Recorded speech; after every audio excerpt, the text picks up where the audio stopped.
Welcome to Tuesday night of the ICL here with some mystery casters. So, why don't we play Katie's favorite game, Guess That Caster? And Hi, with me today, whoop, there you go. hi, friends. How's it going, everybody? Here, I'll give you a hint. The tag team duo currently that you're able to hear, we're known as the Mighty, the Wild, the Agents of Chaos. All right, let's go. Who could Chaos it be? indeed. Yeah, I know, right? Oh, well, all right. Then there we go. That's me, Katie, and JDZ, but Katie with a Y. I like that. Katie I with a like that. Y. Yeah, Katie with a Y. And then Sick. yeah, you're probably JDG. Yeah, GDZ. GDZ. Sign me up. Yeah. 100%. Well, welcome. And you know what? The fun thing is I actually don't know who we have playing tonight. So, Chad, do you know? Do you want me to tell you? I can go find it. Luke's going to kill me. Oh, I I spoiled believe one of the if casters. yeah, I hear I do know that that for our feature matches for today, it's going to be the Lords of Lore Hmm. versus world class cards. So that's gonna be a big one. We've got a bit of that's gonna be a Ooh. huge round.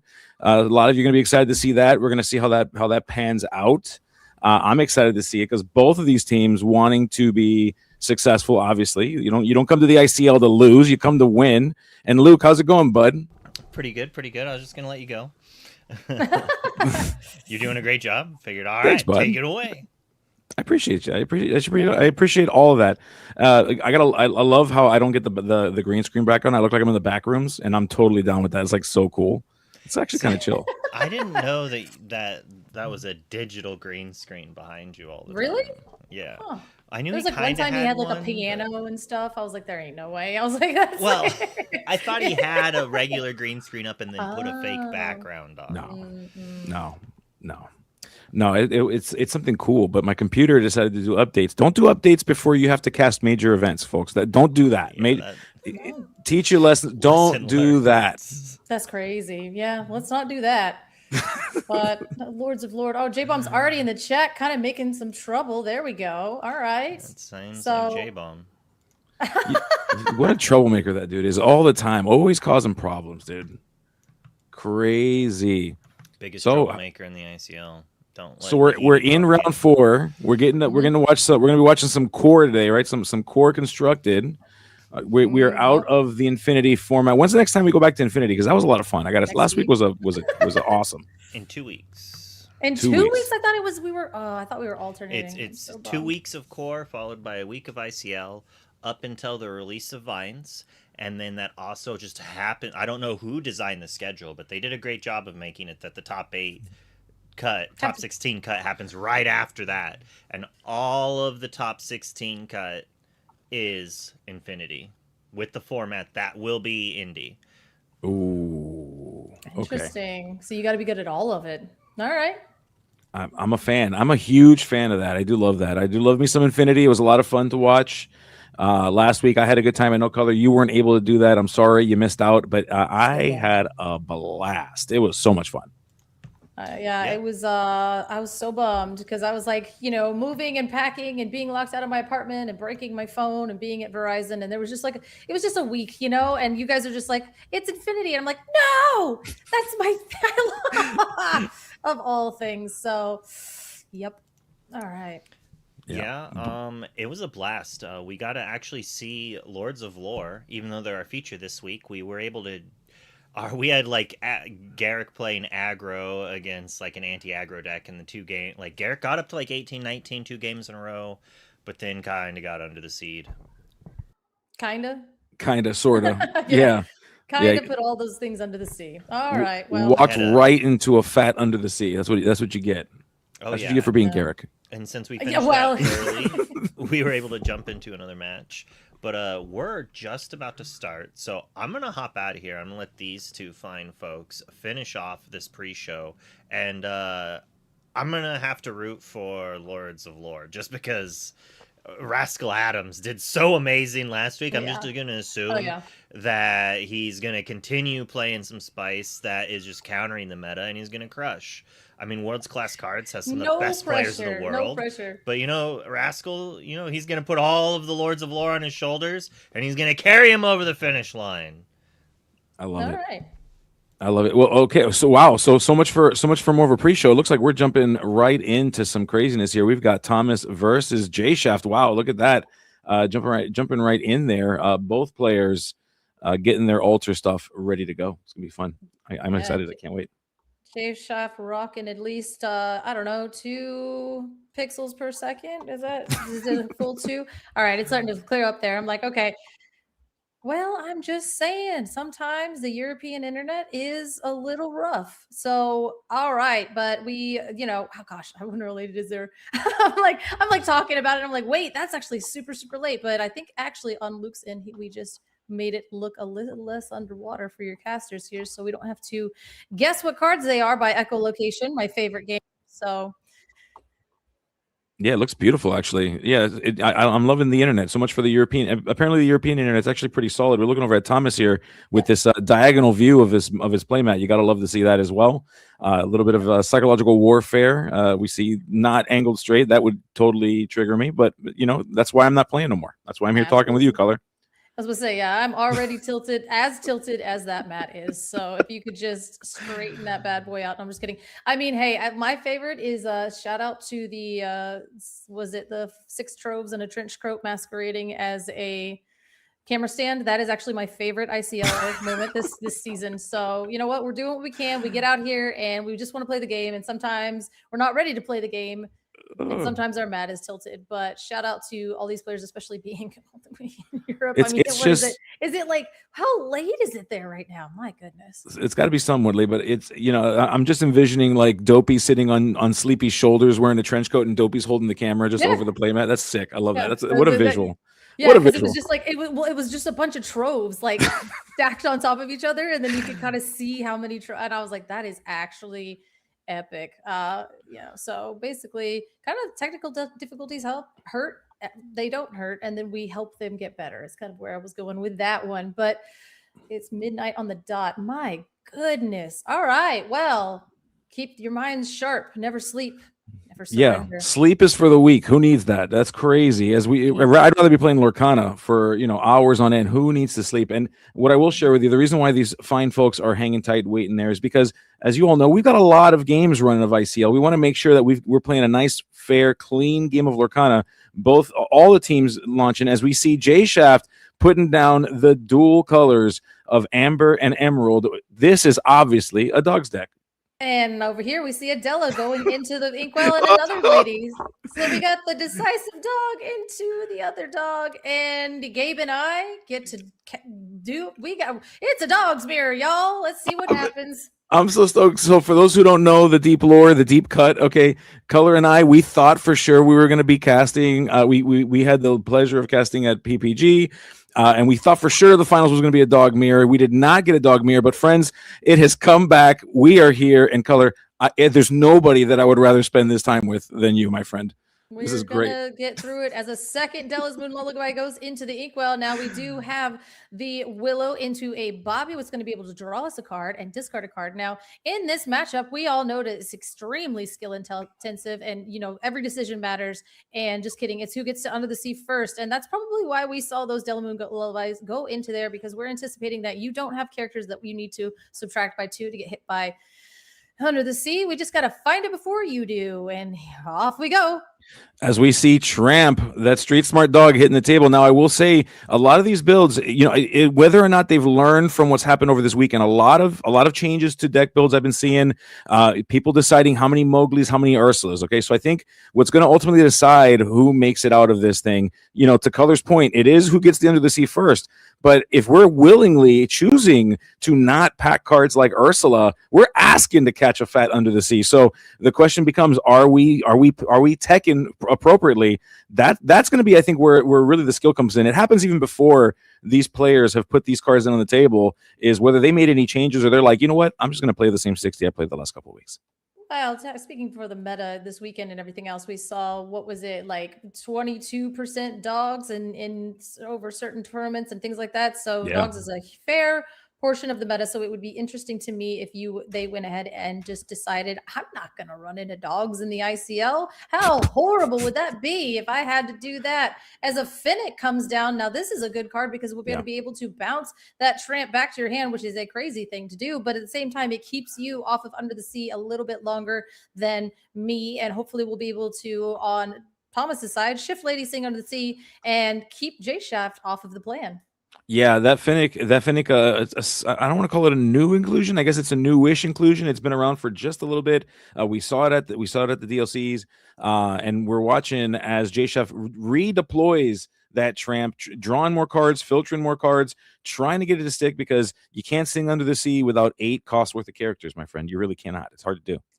Yeah, and so we were talking about that Finnick, or we were talking about that tech for the mirror, and Finnick is exactly that card. So Thomas definitely saw, hey, I'm going to need some interruption because if I end up getting into that, as we do a little bit of a tippity tap math, is we going to go ahead and just play our own tramp. That's fun. So we're going to play our own tramp and then sift through all 4 cards that we want and then discard 4 cards. Now it does look like we have an egregious amount of cards left in our hands, so we'll be able to keep an egregious amount of cards from that tramp trigger. So Thomas is looking good, J Shaft is looking good, but at the same time, it's anything can happen.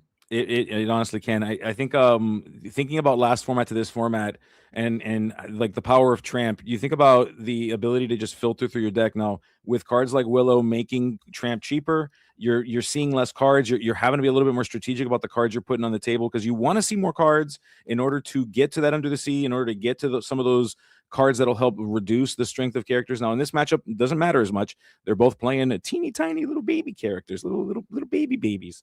As we see Thomas making those decisions, sending it over to J Shaft, who sings Under the Sea. J Shaft got to it first, but now technically that means probably J Shaft wins. However, now Thomas does know that this is the issue, right? We need to insulate ourselves against Under the Sea, and we did do our tramp trigger. So hopefully the cards that we kept in our hand will be able to help us rebuild and get a board that's a little bit more substantial, because 4 lore is only 4 lore. We're not actually questing for a whole lot, but a Bobby is not where you want to start. So no, it's not. I mean, generally speaking, if you've just been the recipient, I guess you receiving is interesting because like normally you give gifts, but Under the Sea is not a gift. That's a nightmare.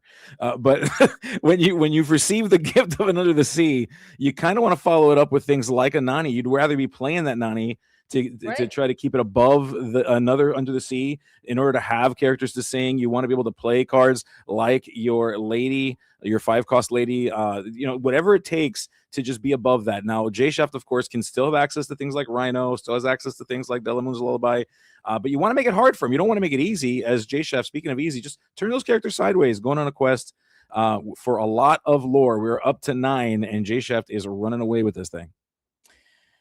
Yep. So he does have like 3 ladies on board, and they all quest for 2 because of that extra tramp over there. So that's 2, 4, 6 lore plus the Willow. But we don't have any cards in hand, but it literally doesn't matter because Thomas does not have a thing in his deck that is going to be able to deal with all of these dogs. So no. Well, lady is coming down, and she is a determined dog, and she's determined to go to game 2. She is. She's like, we're done here. Let's go. Let's do the next thing. And the next thing is, now I'm going to try to Under the Sea you. That seems like a fun thing to do here. Absolutely. And we're going to flip a coin and see who finds their Under the Sea first. Is that how that works? We just flip coins and find them? Yes. Yep, that's pretty much exactly how that works. So I can't wait to see who is there. So let's see. I think I'm going to go ahead and we are going to talk about, I think the mat game is where the winner of this match is actually going to be. And I think that I really like the looking for the family, like, look at my family. I like the mat, but I also really like the stars and the purple, and it even has the Lorcana symbol. So it's like the Lords of Lore. I like that as well. So the winner of this match is actually not who finds Under the Sea first. It's whoever wins this mat war that I've now created in my head. Yeah. Well, I'm kind of on the same page as you. I think the logo, the Lords of Lore logo, is pretty solid. And honestly, I would not be upset getting that thing on a jersey. Lords of Lore, just angling for some free merch. If you want to send some my way, I'll wear it. I promise. Send me some because it looks pretty sweet. Yeah, I pretty much, yeah, I kind of like the sparkles. Like it's like the purple and the sparkles is like, what else could you really want? So as of now, I think Dustin Thomas, nice. Thomas is winning that is winning, I mean, they did get no, they didn't get game 1. I forgot, but it's fine. No, they did not. They did not. Remember, Thomas was gifted in Under the Sea, was given the beautiful, beautiful, sweet gift of a green card with 8 costs that you basically just play for free. What a good card. Yeah. What a great Now, card. there was an interesting point that was cool where we played the Finnick, and that is like a little bit of an interruption, which is actually why the Ember Steel deck is so good right now, is because any way that you can interrupt that, which bouncing your tramp back to your hand is kind of maybe what found us our Under the Sea, because you weren't able to deal with tramp the second turn around. So it made the game last like 3 minutes longer, and I think that's kind of cool. Anything that extends this, I'm sure you love. As we see, we see the famous altar, the famous splitting up the deck of 3. That seems to be the preferred method of deciding which way we're going to be shuffling this thing. And I think for Thomas, he could have gotten out of that thing. It was very unfortunate he did not get those 3 strength characters that we were talking about. If he can line up the hand a little bit better, potentially use a tramp. To line up his hand just slightly better, that could have been a situation that might have solved a need here. But Jay Shaft, great job on winning that game 1. Now Jay Shaft will be going second here. Thomas is now in the driver's seat. Let's see if we can take advantage of it, or if this will be a swift 2-0. It'd be funny if he just keeps finding Finnicks. And he's like, just keeps like sick, unexert, play Finnick, unexert, play Finnick. Just keep you off a tramp for the entire thing and quest out. That'd be cool. I wouldn't be mad at that. That'd be kind of sweet. Yeah, I was gonna say, let's do a little bit of a dance here as Lady Determined Dog comes on in, and we do Ink and Ursula because hey, we already undersea you, we don't care. And a Bobby is coming down. Let's draw a card, discard a card. It's probably going to be a Lilo Escape Artist. Look, I was right. Wow, you're so good at this game, Color. I'm just impressed by how good you are at this thing. So we see Thomas drawing for turn, having to make some decisions here. These first few turns really set the stage here. Is it going to be a Willow, or are we going to be set behind? The fact that Thomas is thinking so hard tells me that we don't have a Willow, potentially. No, we do. We were deciding the ink is what matters. We want to make sure we're inking the right card. Fair enough. As we see Lady finding her way onto the table. Yeah, we do have the Willow. I mean, it is uninkable, so we do have to make sure. So did we want the filter card, or did we want the extra lady that's going to be able to quest? So maybe we can, if we don't find our Under the Sea, which is why we threw the Bobby, then potentially we can just sit here and quest maybe a little bit more aggressively, because now we're inking a Mowgli, both of them saying, I don't care, you don't have it. We're just going to set up our game plan, because basically we just set up it at each other, and then whoever finds Under the Sea first with the ability to sing it. Yeah, both players with similar boards. In fact, pretty darn close, if you ask me. We see the spread of characters here. That Willow going to boost up, help out Thomas, potentially being able to even play Tramp if he really wants to with 3. Not really what you want to do. You want to try to dig as much as you can, unless you already got some pieces in your hand. But Thomas will tell us shortly what the case will be. It looks like making some decisions, thinking through, looking at that hand.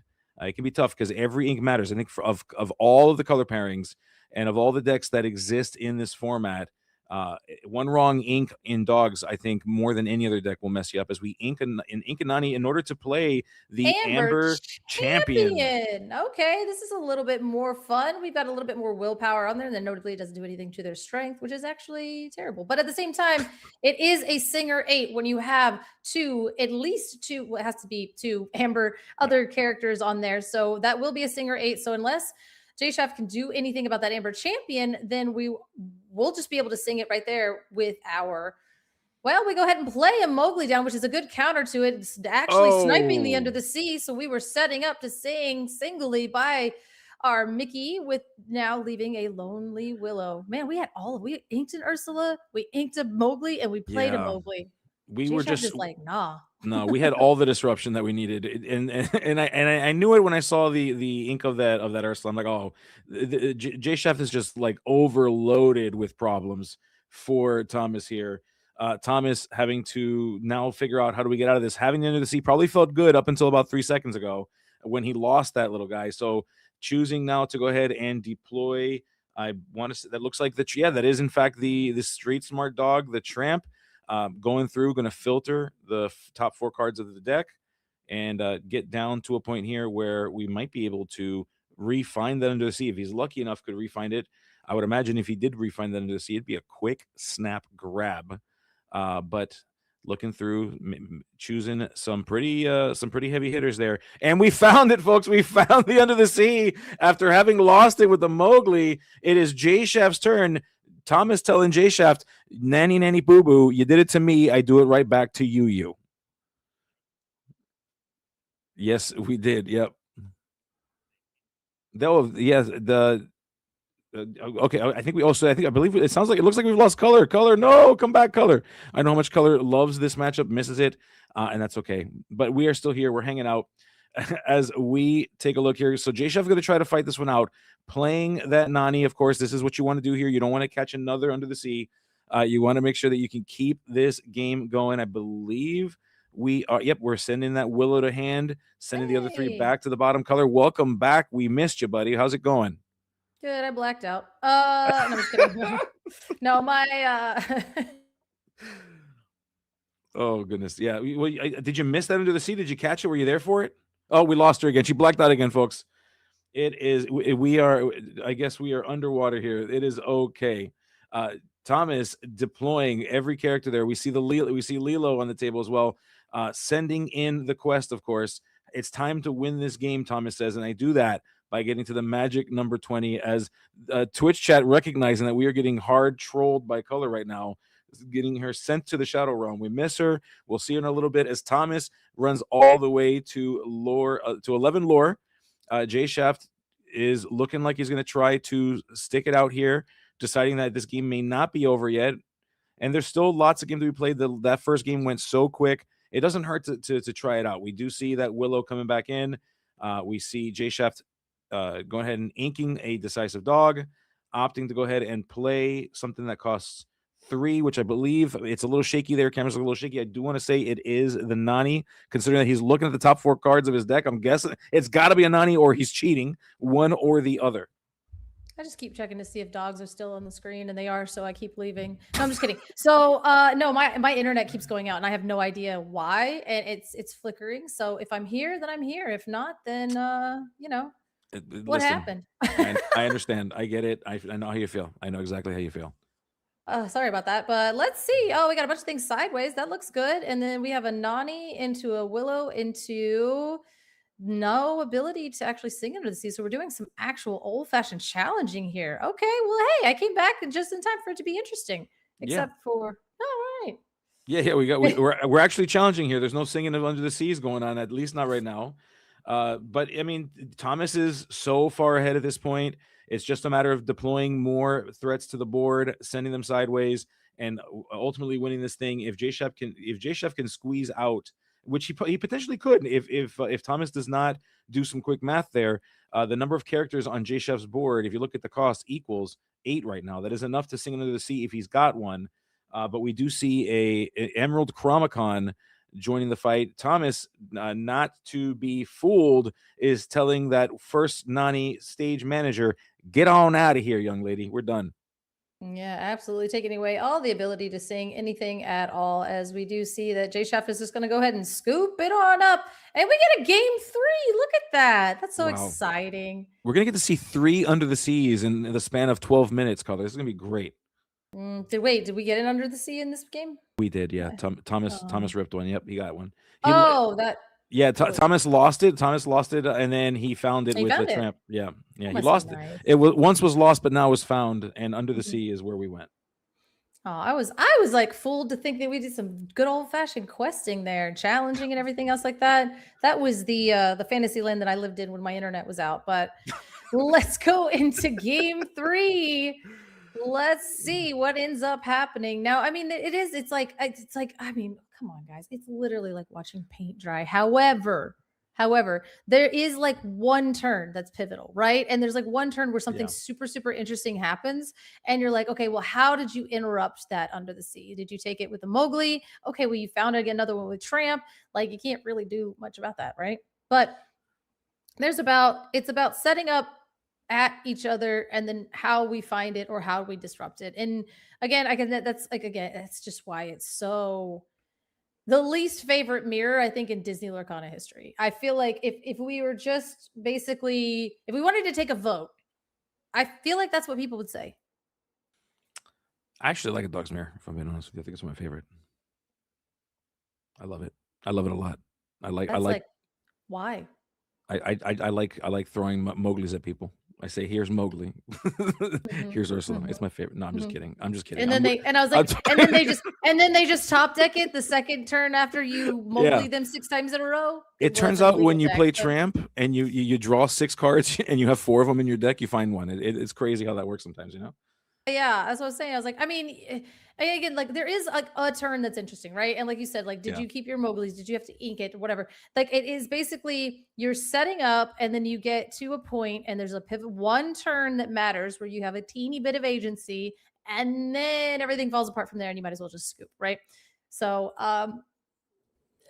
I would be hard pressed to say that anybody else, like I liked Ruby Sapphire mirrors and I liked Ruby Yeah. Amethyst mirrors. I cannot, and I liked watching them.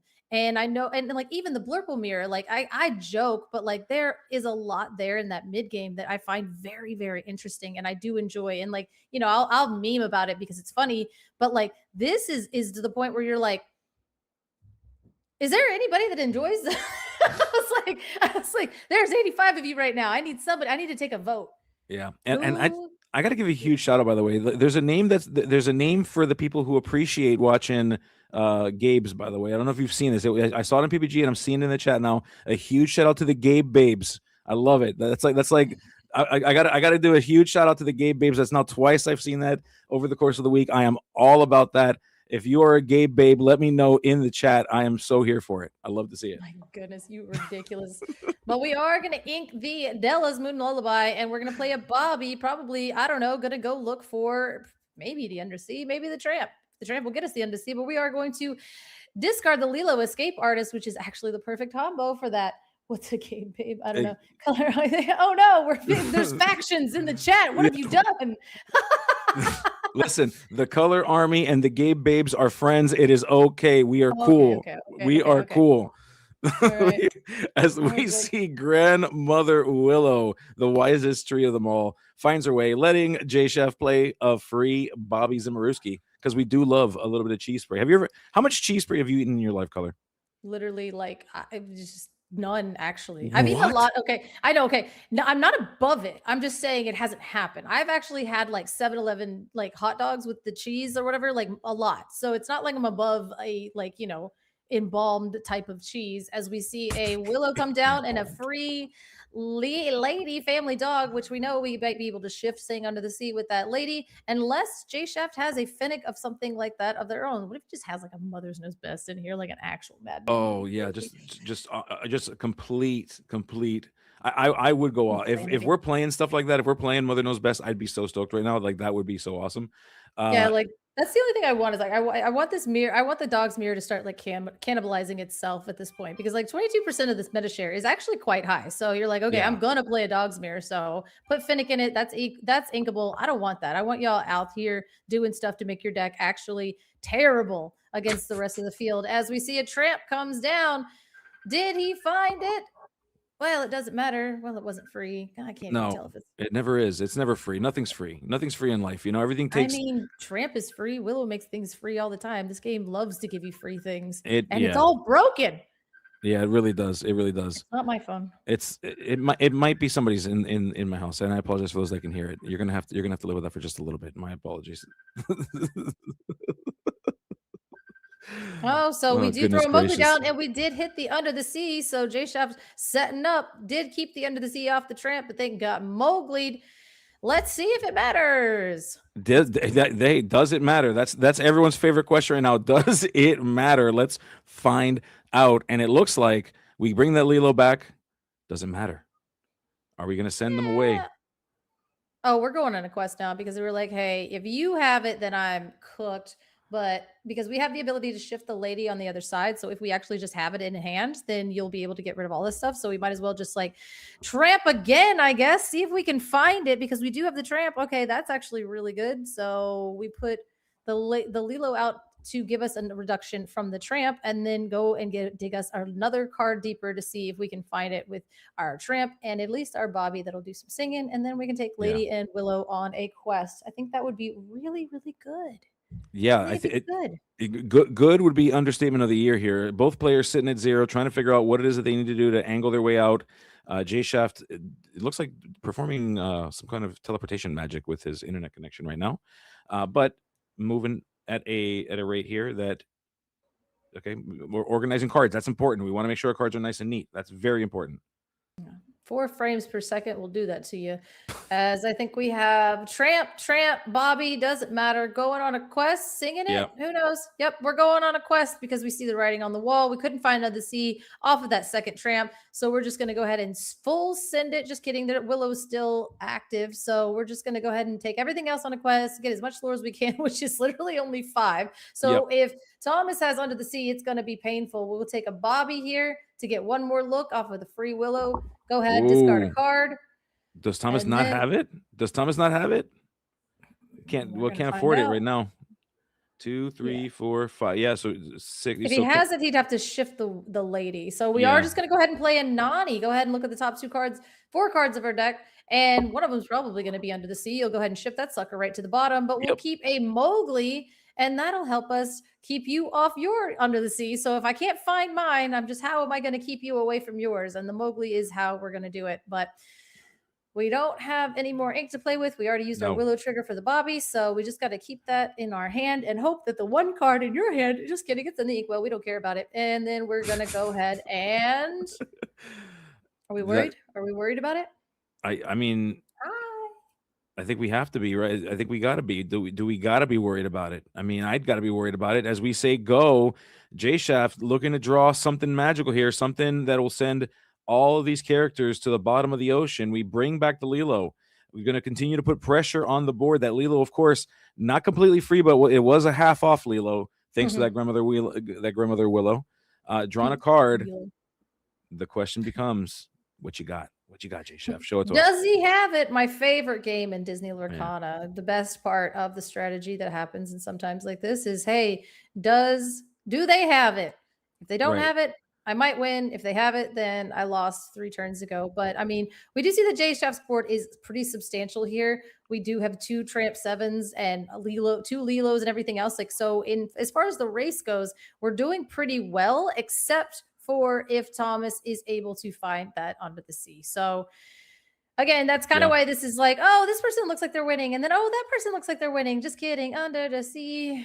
Yeah, and I'm receiving word that of the teams that played today, 6 teams have started their round 1 playing dogs. That's that. So just to let you all know, when you play in the ICL, it's about strategy. It's about putting having a strategy about which kind of deck you want to play going into round 1, which ones you want to play in the middle, which ones you want to be the anchor.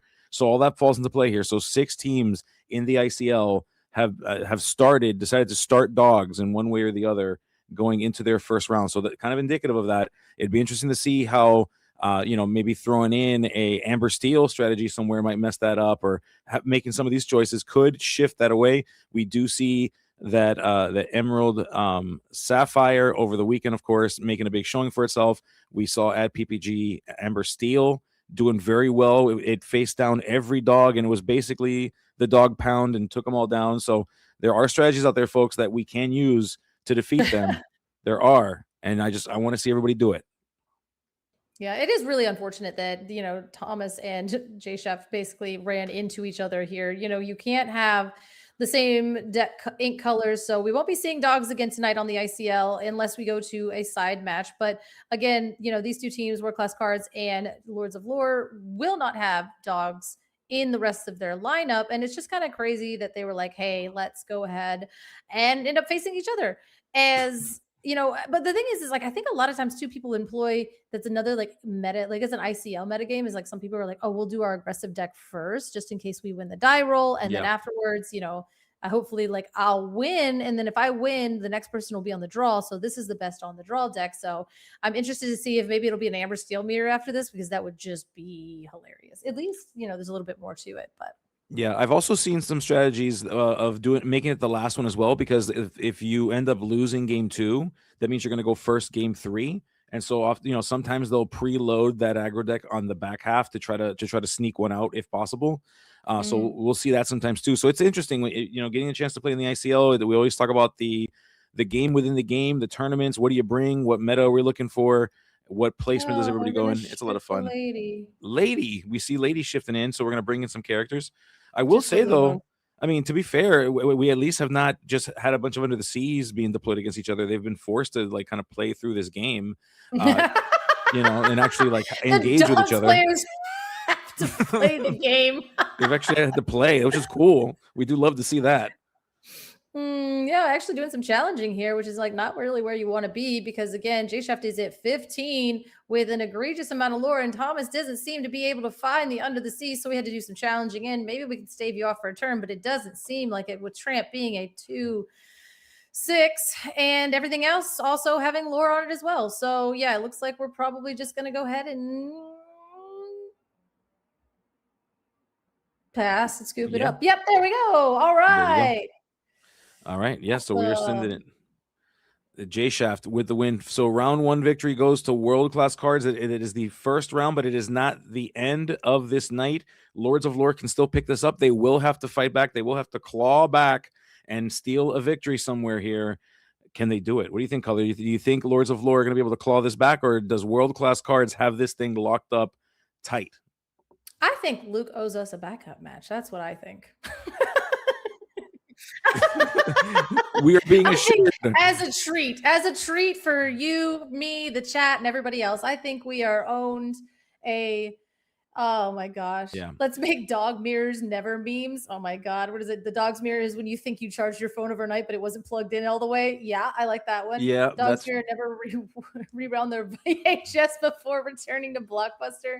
The dog. Yeah. Oh my God. The dog mirror never returns the cart to the stall. I really love this. Oh, look, are you mad at me? All right. We do. Yeah, there's 6 people playing dogs. There's 6 teams out there right now in this first round playing dogs. However, look at what Daniel's playing. Daniel's not playing dogs. Daniel is playing Amber Amethyst. We love to see it. Here we go. And we see Isis Vanderchill. Love this card. This is a card that is starting to see a lot of play. And deservedly so. Something that can exert characters on turn 4 on your 4 ink. Kind of a big deal. You pair that up with some strong strategies, and suddenly the puppies don't seem too strong, do they? Yeah, now this is one of the things, as we were talking about the Isis Vanderchill, like you were saying, it comes into the deck, and this card is specifically for dogs, right? So Daniel basically saying, hey, this is the only way I'm going to be able to play my Amethyst cards is if I put the Amethyst cards in them that are going to help me beat the dogs. So, they unsleeved part of the Blurple deck, but I think this Amber and Amethyst strategy does a lot better a lot of times, as we do see a secret little lantern over there that's going to be able to buff us up and be able to, or buff us up. Can you imagine? And it's going to be able to go ahead and give us +1 ink to go ahead and be able to play our cards, as we see an ink of an Ursula. All right.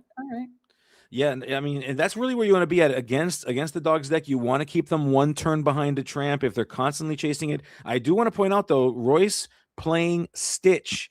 Look at that. So we might be seeing things like Rockstar Stitch. There are some crazy combos that you can pull off with things like Pudge, as well as we see Tigger bouncing all the way, coming in, sending cards back as we resend out in Elanwi. Great card here. Just Daniel having control of this board, forcing Royce to play very awkwardly here. But I would say that like that Tigger bouncing all the way is exactly like Daniel took their deck list and went, I will not lose to dog. Isis Vanderchill, Tigger bouncing all the way. I choose you, and you are going to help me make sure that this doesn't happen. Now, as this is looking actually really rough for our dogs player now, but I will excuse them only on the grounds that they shift a Rockstar Stitch next turn. Oh my gosh. I'm okay. That you're 100% right. If we're playing a Rockstar Stitch build, if we're rocking things like Pudge and other Lilos, I'm in. I will give Royce the Amber Emerald trophy of the night. Okay, best Amber Emerald deck of the night. You hear Period. that, If we see people? that. Gabe is gonna give everybody that played Emerald and Emerald named Royce a metal card. He's gonna make it happen. He's I'm gonna gonna get I'm gonna find a piece of aluminum and I'm gonna write on it, and that's gonna be a and write metal card dogs, because that technically DAWG. counts. That is a metal card. Yeah, no, I mean we see that like it would be kind of cool to see a Rockstar Stitch just because like it's able to flood the board. But I know that like the dog strategy is actually going to be okay. Well, you played a lady determined dog and you ruined my dreams, but at the same time, post rotation the dogs are gone. So I think like instead of dogs, we are going to see a Lilo and Stitch deck. Whether it Yeah. has Rockstar Stitch in it or not, I'm not sure. But at the same time, we're going to have to do some more interesting things as we do go ahead and take the Bobby into the Isis Vanderchill, which I don't. Okay, we use the Tramp to buff up the Bobby to then challenge into the Isis Vanderchill because I didn't catch that for a second. And I was like, Bobby cannot throw hands on Vanderchill. I don't know what we're doing. But again, Bobby taking just cans oh, of cheese spray. an Enchanted Demona comes in. I was like, Oh I actually, no. yes, Enchanted Demona comes in, exerts everything. Now we have some challenging power because Tigger is a 4/3. Oh, Ailong Wee is also a 2 cost. She'll be able to challenge into that 1/3/1 Stitch, getting him off the board and leaving the lonely Tramp that's just going to be there and all by himself. what I love is that 6 teams on the ICL played dogs, and Daniel T said, "Bet. I'm here for it. Let's do this." With this lineup of characters, there is no question that Daniel was well prepared for this matchup, knew exactly what he was going to pair into, and said, "What do you think I am, a fool? No, absolutely not." Absolutely. Everybody told me to unsleeve my amethyst cards. And I was like, well, what if I put better amethyst cards for the matchup into my deck? And that's actually working. We see that it is working here as Royce is trying to think about potentially inking something. Maybe they're going to have to hard play the Stitch that might potentially be in hand. I'm really not sure. I know that I like the Stitch hanging out in the doorway. I don't actually know his name because he does give reckless. And so if you're Doorway trying to Stitch use is what it, I like to call him. doorway Stitch, yeah, as we do. There he is. We ink the Rockstar Stitch because we're not going to be able to play him without inking him. As we go ahead and hard play the Lady Park Avenue to be able to grab back some of these characters, which will be able to help us out a little bit more. But now that Daniel is on 6 ink, I don't know how much more we're going to 6 with a lantern. That's a lot. That's a lot of ink. It's a lot of ink, and I know that there were some people asking about the where we were in terms of games one, and it has been updated. So if you take a look, you'll see that this is game 2. Royce took game 1, and so Daniel's now on the climb back here. But I say climb back, has been able to deal with the board, but both players very, very small, very nominal amount of lore right now. Daniel's sitting with just 1 to Royce's little 0. It is 0, but we are going to play a guidebook and immediately pop it, drawing 2 cards, which is going to help us get to some of those more aggressive cards that we have here in this strategy. But it's a lamp, which can kind of be aggressive because you can exert it for now with your other lamp for 3 to play Cheshire Cat. So Oof. Daniel looks like he's firmly in the driver's seat of this situation. Under the Sea is not going to help you against Demona, Tigger, and Cat. Even with the Della Moon's Lullaby, you're still going to have a Demona on there, so you're going to have to choose. And we don't even have the singing power that you think that we should have, just because that is just a lady by herself with a little old Tramp Yeah, and a Lilo. Spartan asking for me to give good news. I only give true news, unfortunately. So dogs did win that game 1. I know you didn't want to hear that, but that's the truth.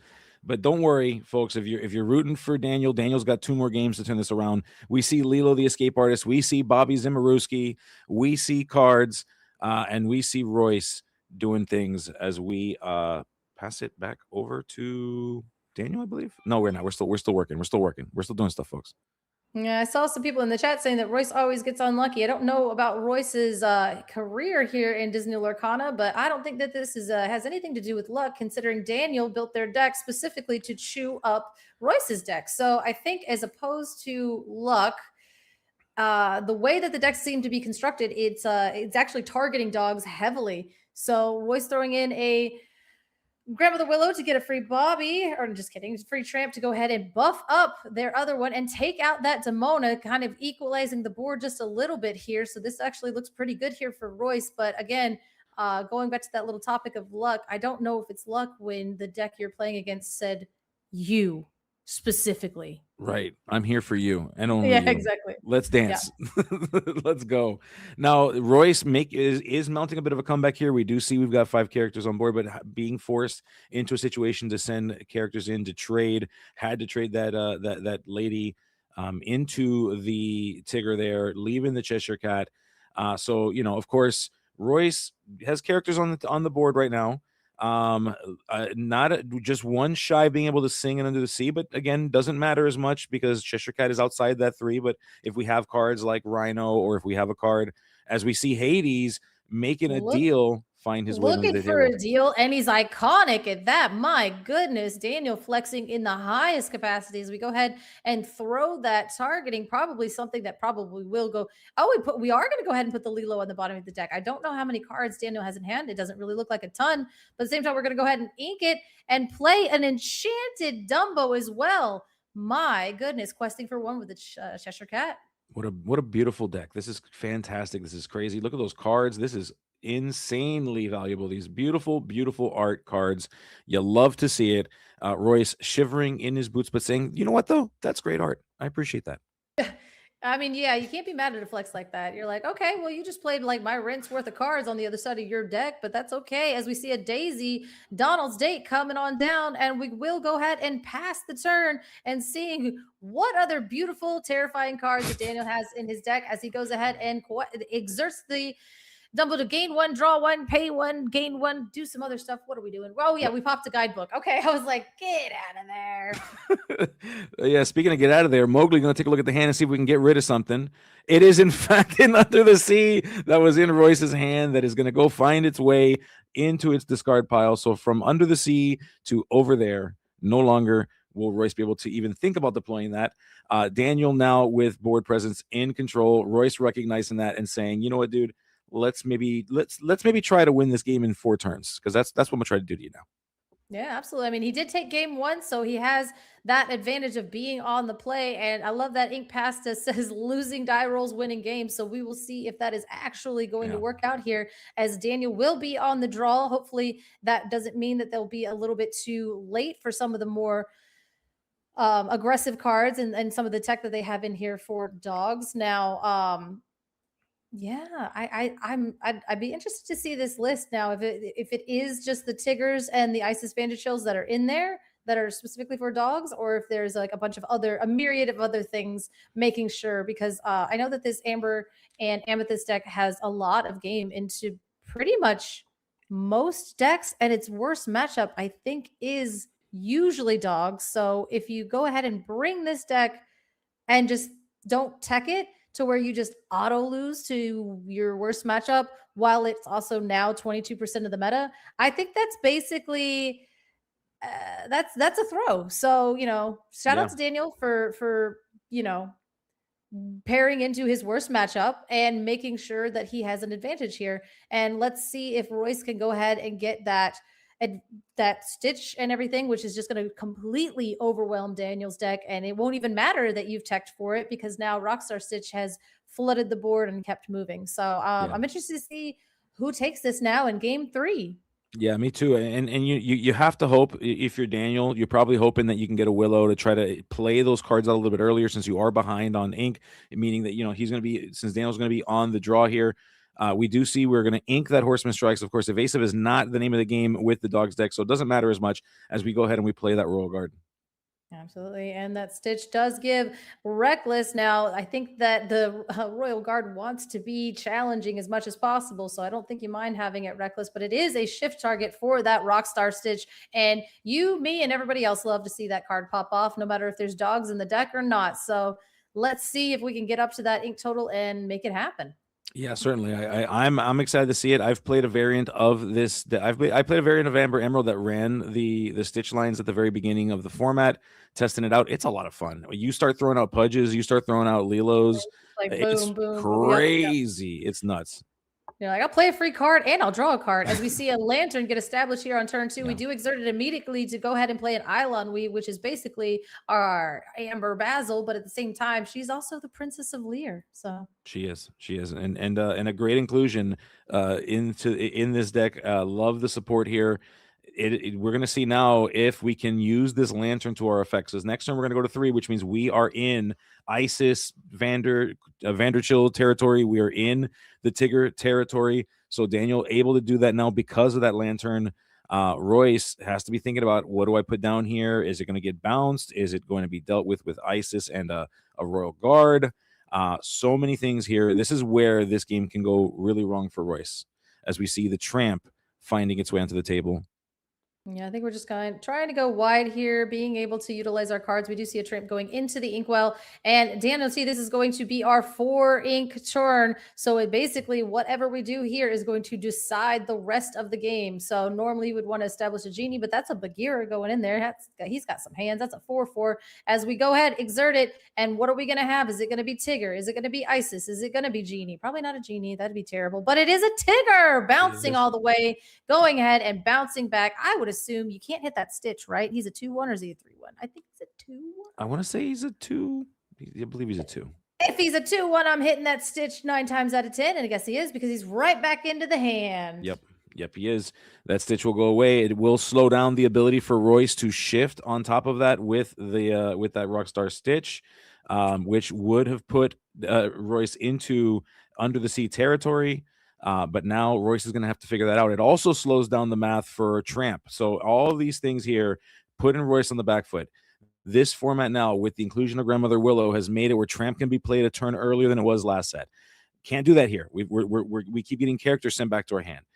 We keep getting deflected, so to speak, by Daniel. So Royce being put in a really, really awkward spot here as we see the Emerald Chromicon find its way onto the table. Now, this is the card that is going to be a huge problem. Now, I know that Amber and Amethyst doesn't have a ton of item removal. That is one of the weaknesses of it, the same as Ruby Amethyst back in the day. At least if you're playing Blurple, you have access to Wasabi, but not here as we take Lilo onto a quest, gaining 2 lore. And I think that's a 2 lore, that the first lore of the game, all the way up to 3. It is, yeah. 3 finally making its way. It took a little while to get there. We exerted 2 characters to do it, but we're finally there. We have numbers more than 0. That's right.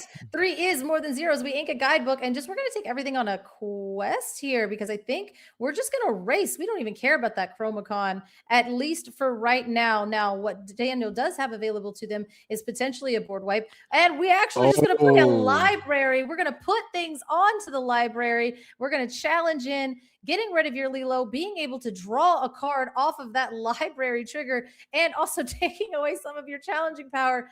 Oh God, I love library so much. Library, so good. That thing is just going to tick away. We've officially have what effectively is a timer here, a permanent timer.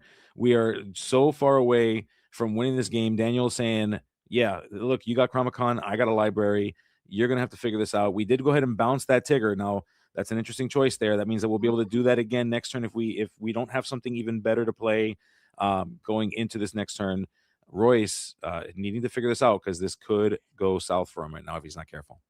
Now we are going into, for Daniel, our 6 ink. We will have 6 ink available to us, including that lantern. So I don't know, that is like a time where maybe Royce is like, oh, maybe if I empty my hand and play it out, they'll Demona and then I can refill my hand. But now with the Chromicon on the board, and if you were to empty your hand, it's basically like I'm not playing Demona. And again, the challenging power of the Royce's board is not enough to take out that 8 willpower library. So if we can just kind of establish a bunch of characters, especially if Royce goes ahead and challenges in now, we could potentially start playing out our hand and race. Yeah, and not even worry about the Chromicon.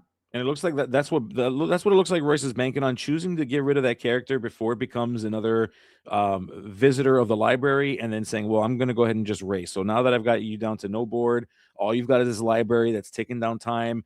I'm going to trust that my deck will do the thing that it can do, which is that it will go fast when I need it to go fast. Daniel's going to have to come out from underneath this, and he will do so right now. It looks like with 3 ink worth of something. Oh, maybe not. We did exert that lantern. Going for 4. So whatever this is going to cost 4. Yeah, maybe establishing that Tigger again, because you just might Yeah. as well replay it. You're like, hey, this is literally the perfect answer to your game plan. You only have a tramp on board. He has 1 strength. That's not going to do much. But wait a minute, I have a backup character. It's a lamp, and then back to the Yeah. Royal Guard. So that was a beautiful turn. Well done. Perfect use of ink, and we are going to go ahead and just actually reestablish the board, have a wide board with a location, and leave you with a tramp and a lone Chromacon. Yeah, Daniel's now got he's got multiple lanterns. We're looking at 5 ink, about to go to 6 ink next turn. Lots of opportunity here to just keep deploying multiple characters per turn, which is exactly what you want to do to kind of counteract the dog's strategy. If you can put down more characters per turn than the dog's player, you're in a good spot, especially with a Chromacon down. We've got the library, so worst case scenario, if we can manipulate some challenges to try to take advantage of drawing even more cards if we need to. And hey, also the clock, as we see a lady finding her way onto the table, which will allow us to bring back that card and discard pile and play it. It is that stitch, the doorway stitch, as we so lovingly call it. Yeah, that doorway sitting down now. The lady herself is a 4/4, so that's 4, 5, 6, 7. Still not enough to be able to take out that library in one go. So that is going to sit there at least for another turn, unless we do have a tramp in our hand. So we'd be able to buff up one of those characters and send it into the library. And I think that yeah, this is gonna be kind of a hard thing to come back from, as we do go ahead and play a Dumbo. 9th Wonder of the World. We won't be able to get any of those activations off of it this time because nothing is evasive. But at the same time, are we questing? Are we chilling? Are we moving things to some libraries and questing? I think I like that. Oh, just kidding. We're gonna go play a Cheshire Cat here. Yeah. So we're sending we sent the Cheshire Cat to go play. Cats love playing with dogs historically, as we know. I'm gonna go ahead and quest. Or not quest with the Royal Guard, but choosing the quest with that Tigger. Royce now being given the opportunity to answer in kind. Let's see what he's got. And just making sure. I was like, sorry, I was just doing some weird lantern math. I'm like, I got this weird, like, wait a minute. I'm like, how'd you get all those characters out on that board? Just kidding. Forgot. There's 2 lanterns just hiding in the corner as we play a Nani stage manager. And we are going to ready our ink before the end. Come on now, Daniel. You got to wait till your turn. You can't start readying your ink. As we do find a Bobby off of the Nani trigger, and we will be able to put that into our hand and then put the rest on the bottom of our deck in any order. Yeah, and now Royce with a respectable amount of ink as well, as we know, low to the ground deck, can play a lot of characters as well. If we can keep finding them, Nani replaces herself, and so being able to play more, like playing this Bobby, can potentially find something else and just keep spreading that board wide. Put Daniel in a bad spot where he's going to have to start dealing with those characters and start dealing with that Chromacon in just the most awkward fashion. We do see that stitch sending away. I was going to say, if we were able to find a tramp, we could have played the tramp this turn. Now, I don't know if we might have had 1 card in hand, but I think that might have been enough, as we are going to go ahead and think about what we're doing. Again, lady plus stitch plus tramp is not enough to take out the library, but if you wanted to potentially throw your lady into the Tigger, I guess, but that really only has 1 lore on it. So you could just maybe throw as much damage as you can right now into the library. But again, doing all that is bad. You don't want to do that as the dogs player. If the dogs player is challenging, they are losing, unfortunately, because you want to be the problem. You don't want to be, yeah. And funny enough, dogs are always the problem, aren't they? Aren't they? They want to be. They want to be the problem. And if they're not the problem, then they are not the ones in the driver's seat. And the ones in the driver's seat is notably a building, and it's a library. So we'll see if we go ahead and do trade into our. And we do. It looks like we challenge. Is that what just happened there? I missed that a little bit. It looks like oh yeah, we did. We took the tramp and the stitch into the Tigger because it is a 4/3. So that will go ahead, and you would have to use the 2 characters because the stitch is a 2/1 and the tramp is a 1/2, I believe. I don't know. Yeah. And finally, the library has actually been challenged by that lady, a dog walking into a library. I don't think that's allowed. There's a sign outside that says no dogs allowed. But lady saying, I don't care. I'm going right in there as we start sending all of these characters, well, one of these characters in for a quest. We send Dumbo in for the quest. Daniel having to consider what else he's going to do with that Royal Guard, with that Cheshire Cat, and with 2 lanterns, 5 or 4 ink, and the rest of his hand.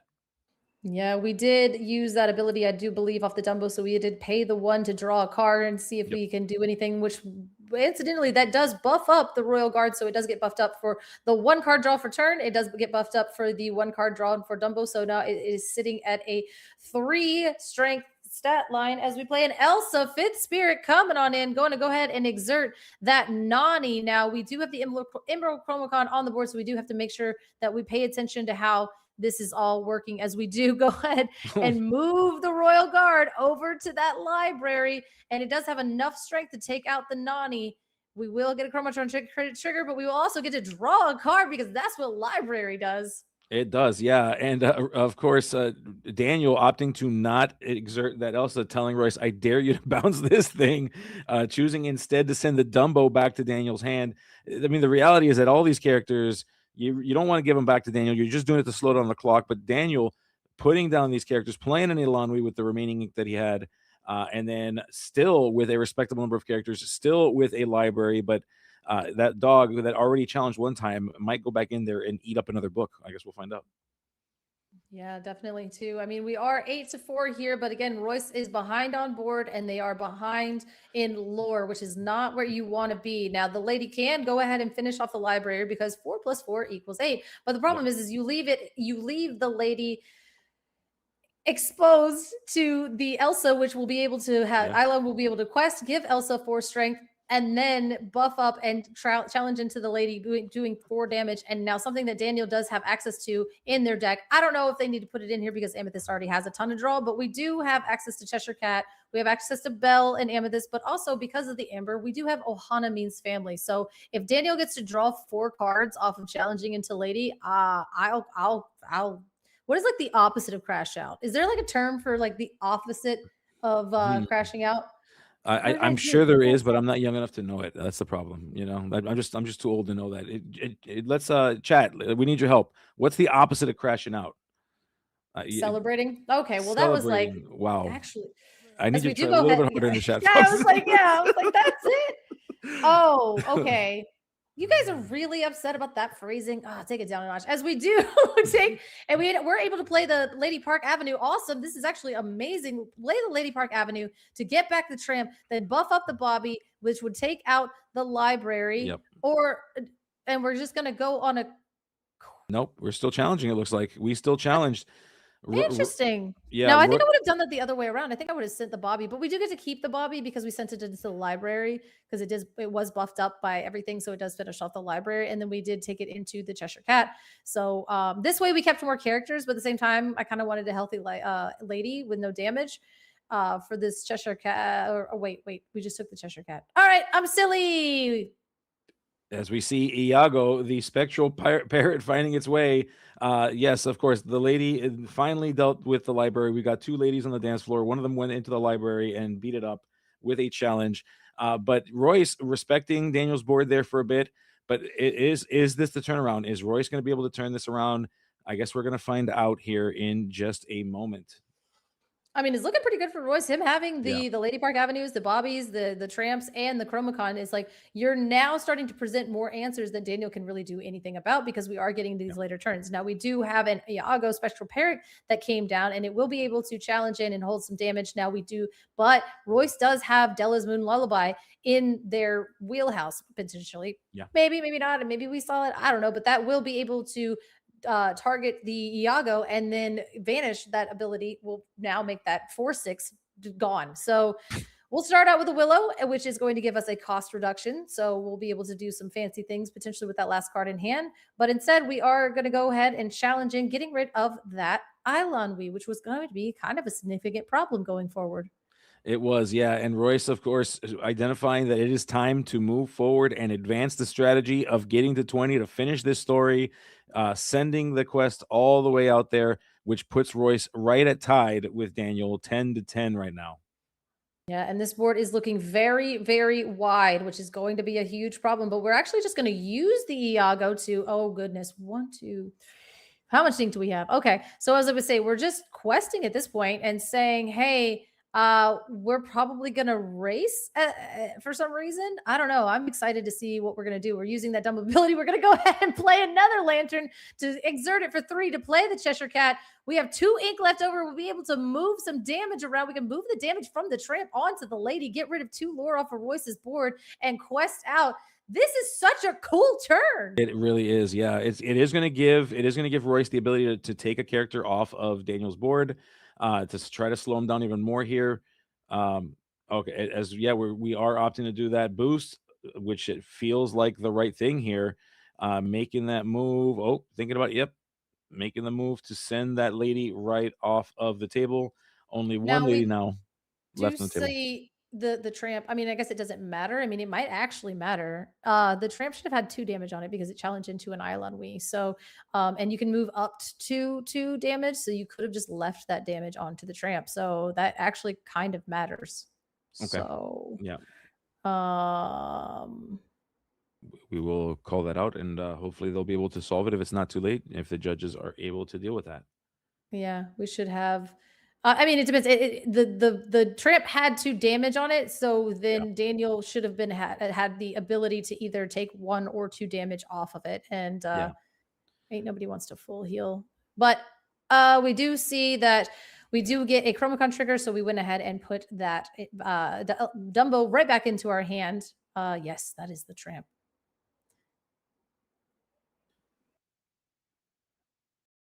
Yes, 2 damage from the Eidolon Wii that it challenged in and took out.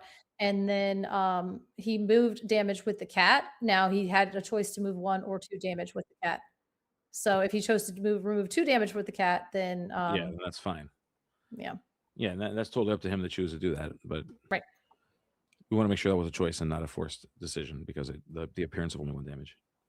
Mm-hmm.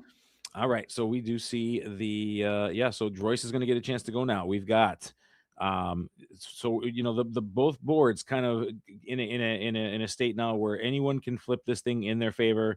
Royce just drew for turn. We're going to see what Royce is going to do to try to deploy and deal with Daniel's board. We've got that Iago, we've got that Elsa, so this can swing very drastically here. Royce, what do you have, buddy? Show us what you got, bud. Now, we do have a few cards in hand, and we have shown that our deck isn't as low to the ground as we do play the Amber Champion. Mickey, they're here, and that does make our Lady and our Willow have 2 extra strength, so they will be a little bit higher. Now, notably, the Amber Champion has no bearing onto these. That's a lot of lore onto these Emerald cards, but at the same time, Daniel's going to have to do something fun here. And sitting at 3, 6, 7, 8. I mean, hey, unless you have literally a board wipe, do we have a Raging Storm? Are we going to ink and play a Raging Storm? Do we have it? It doesn't look like we do. So how are we going to win this game? We do. We have it. The Raging Storm. Yo, let's go. So we went ahead and quested out, and we have the things. We have the extra stuff to go in and play the Dumbo. So we were able to establish a character even after the fact.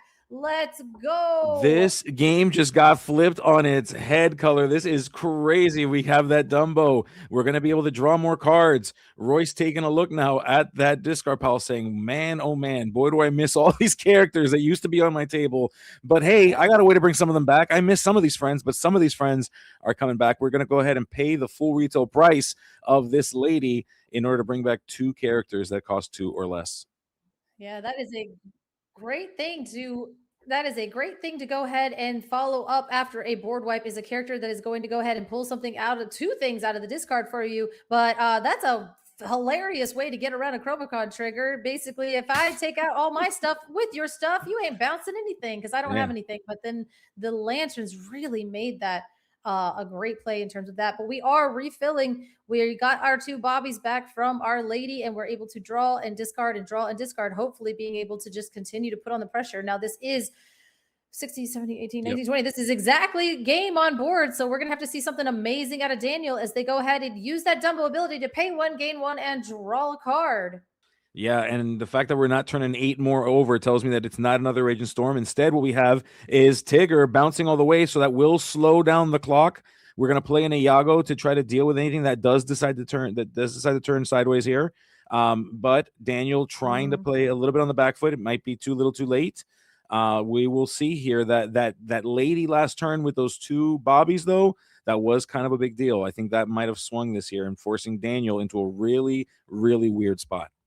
Yeah, that was definitely a really good way to prepare for any type of board wipe, making sure you can reflood the board. So we did have to give that Bobby back to save him up for more time, which is going to be able to draw us a card and discard a card, which could be the multitude of anything at this point. And now we do see that we have potentially one card left in hand. So we have to make the right choice, the stitch into the inkwell. And I think we have more than just one going on. I think we potentially are thinking about what we're going to do here. Now we want to flood the board, and it's a tramp. That's a pretty good way of going about it. Yep. That is an amazing thing. We actually have one card in hand, so this is looking really good for Royce, and Daniel's going to have to be able to do something super cool next turn to be able to keep this off the board. Yeah, and of course, naturally we see more Lilos finding their way into the discard pile exactly where she wants to be. So we have the ability to just keep flooding the board with the escape artists. This is not looking too good for Daniel. Daniel's kind of on the back foot here, is going to have to come out from underneath this thing if he wants to win this game. Royce playing it, and as we see Daisy, Donald's date, find its way as well. I got to say, it looks like this one might be locked up, my friend. Now we do actually, because of Iago and Dumbo, we will be able to get 2 activations on it, so that we'll be able to dig us 2 cards deeper into our deck. But if the card for turn and the 2 cards off of Iago and Tigger don't do it, then I think we actually might be fried here, because Royce is at 19 and Daniel is at 16. Now it would be hilarious if they had like some kind of instant lore gain in their deck, Daniel here. So it just depends. It depends on what we got. Yeah, I mean, we might still get another Raging Storm. That's a possibility here. We might be able to figure out, to your point, if there's a Honey Marin just randomly in the deck that we didn't know about, that'd be great. If not, Daniel's probably wishing for Honey Marin, although we are looking at a discard pile, probably doing some math. We're doing a little bit of statistics. What I like to do, which is to play the game of what are the chances that I'm going to see this every time I draw a card. Daniel, arranging the ink. What do we do with it? We only have 8 ink available to us. So I think we are able to draw 1 card safely. Now, if we don't have any cards in hand, then we won't be able to ink and then play the Raging Storm if we have to find it off of the 2 Dumbo activations from the Iago and the Dumbo itself. So unfortunately, I think that's why that 1 ink is hanging out over there, because it's like my one shot at getting this. Now, I don't think... Yeah. Don't blow it. No, just kidding. Yeah, I mean, you basically have to take Raging Storm is our only way out. That is the only card in our deck that is going to be able to help us in this situation. So if we draw it for turn, or if we draw it off of this one lonely Dumbo activation, or if we have a card in hand, and we'll be able to use the Iago and the Dumbo both if we ink what's in our hand. But it doesn't look like we have any cards in hand other than the 1. Yes, and we are going to go ahead and we are going to use the Dumbo effect, breaking records here. So we now have this 2 has to cards be in it. hand. Oh, goodness. One more. Yeah. One more. Do we have it? Do we have it, or will he show the hand? Daniel, what do you got? Still fumbling through it? Fumbling through it? No. We're inking a Mowgli. Inking a Mowgli. Let's see. Don't play with my emotions, dude. Just show us the card. Questing out. Are you going to show it to us? Hold. No. No. Why would you do that? I thought he had it, but all right. We did not get there, as Royce does take it there, being on the play, winning the die roll, ink and pass, losing the die roll, and not winning that game. So I guess they're going to have to get rid of their logo. Unfortunate for you guys, but again, that was such a close game. I really do enjoy. I love that Amber Amethyst deck, and then the way that Royce built their deck is also a little bit more unique too. So it wasn't that standard, like it brought me up. I'm not gonna lie, the dog's mirror from the first round. I think I was a little banished. Oh my god, it's everybody. We have friends. Everybody. Hi, friends. Hi. We weren't informed. It just kind of, you guys just happened. That's actually that's how it happens. If you expect me, I cannot come. It's a riddle. Yeah. If you expect me, I do not come. But when you don't, that's when I arrive. Up here. Okay. Yeah. I get it. Yeah. Shout out to JDZ for doing the ultimate green tie, which really is a delight. You can tell Luke is already. Okay, I was like, fun fact, I actually changed and put this tie on specifically because I learned it was St. Patrick's Day, moments before this round started, and I was like, I gotta have some green on. The green screen, Luke, it's just gonna be a mess. Luke, can you at least make my tie green? Can I was literally doing that as you were saying. I was like, my goodness. I got you. But speaking of green, we did see some green and some amber in that mirror match, and let me tell you right now, we got to get that up out of here. I don't think that's the way. I don't think that's what Steve Warner intended when we designed these cards. He wouldn't want this. Yeah. Yes. I don't. This is as not. Yeah, I was like, not. Yeah, Lorcana, not as Richard Garfield. Yeah. I mean, wait, Steve Warner intended. I don't JDZ, think the Great it's a Illuminary feature, not a bug, my friend. It is a feature, not a bug. I tell you right now. Okay. Right. Okay.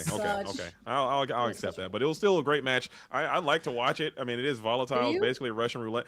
I like to watch it. Okay. I don't want to play in it. I don't want anything to do with it. It's kind of like looking at a car crash happen in slow motion.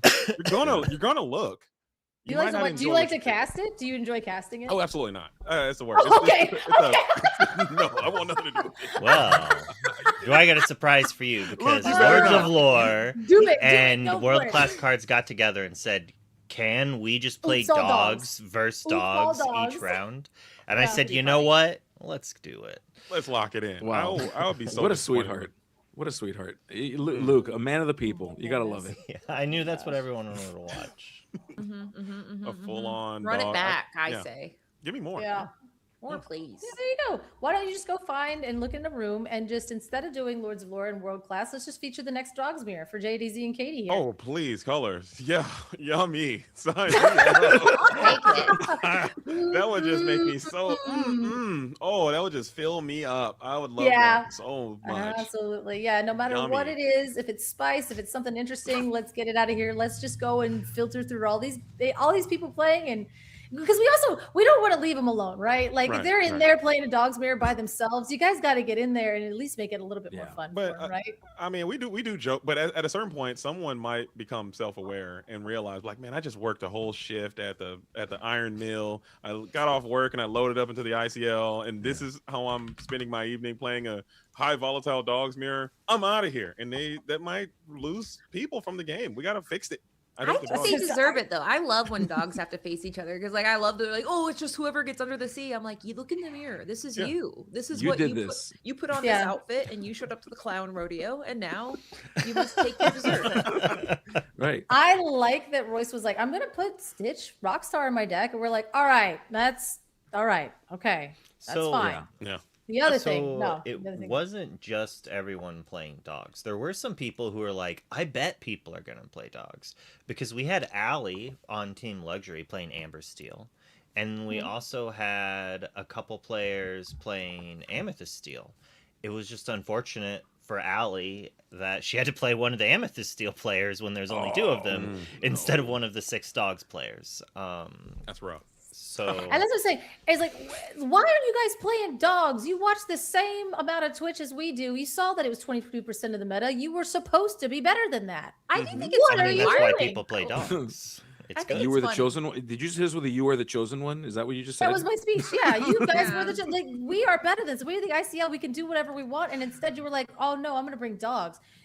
I mean, the DLC these are was some of the best players in the world. Yeah. To become that, you have to like to win. And if you like to win, you're gonna play dogs. You have to have that dog in you, they say. Yeah. Kate. Yeah. Oh, sorry. Katie's on. All right. We did it, everybody. Well, but I think it is fun, though, that you can see that, like, whenever people talk about banning something, it becomes like a therapy hour. People are like, well, I think we should ban this one thing I hate. Like, they're like, well, we're at it. Elsa Fist Spirit. Well, I'm like, it's like, okay. Sure. Yeah. Sail the Azurite Sea. Yeah.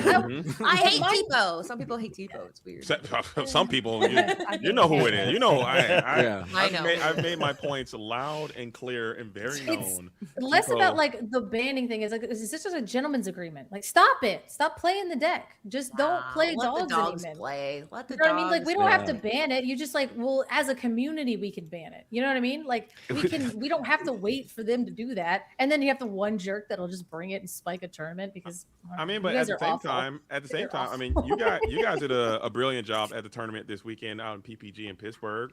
There were dogs all saturated in Top Cut. They didn't win. They didn't win the revival event on Sunday. They didn't win in the DLC this weekend as well. So maybe that is, to Cole's point, that is how you can self-regulate if people just start to target that strategy and play decks that can usurp the dogs. I think that could be, there are decks that can do it, but it will require more people to either convert and play dogs or convert their strategy to combat dogs. Even though, as I'm eating some crow immediately, we saw in that previous round that you guys just covered, they had all the tech in the world for dogs and still got ran up out of there. I would say it, Amber and Amethyst, that dogs is its worst matchup. Period. Yeah, by far, yeah. And well, like like it really doesn't do that well into the deck anyway. So without any tech, it was gonna. Without any ado, Color, Gabe, and me are gonna head out for a little bit, and we're gonna leave Katie and JD.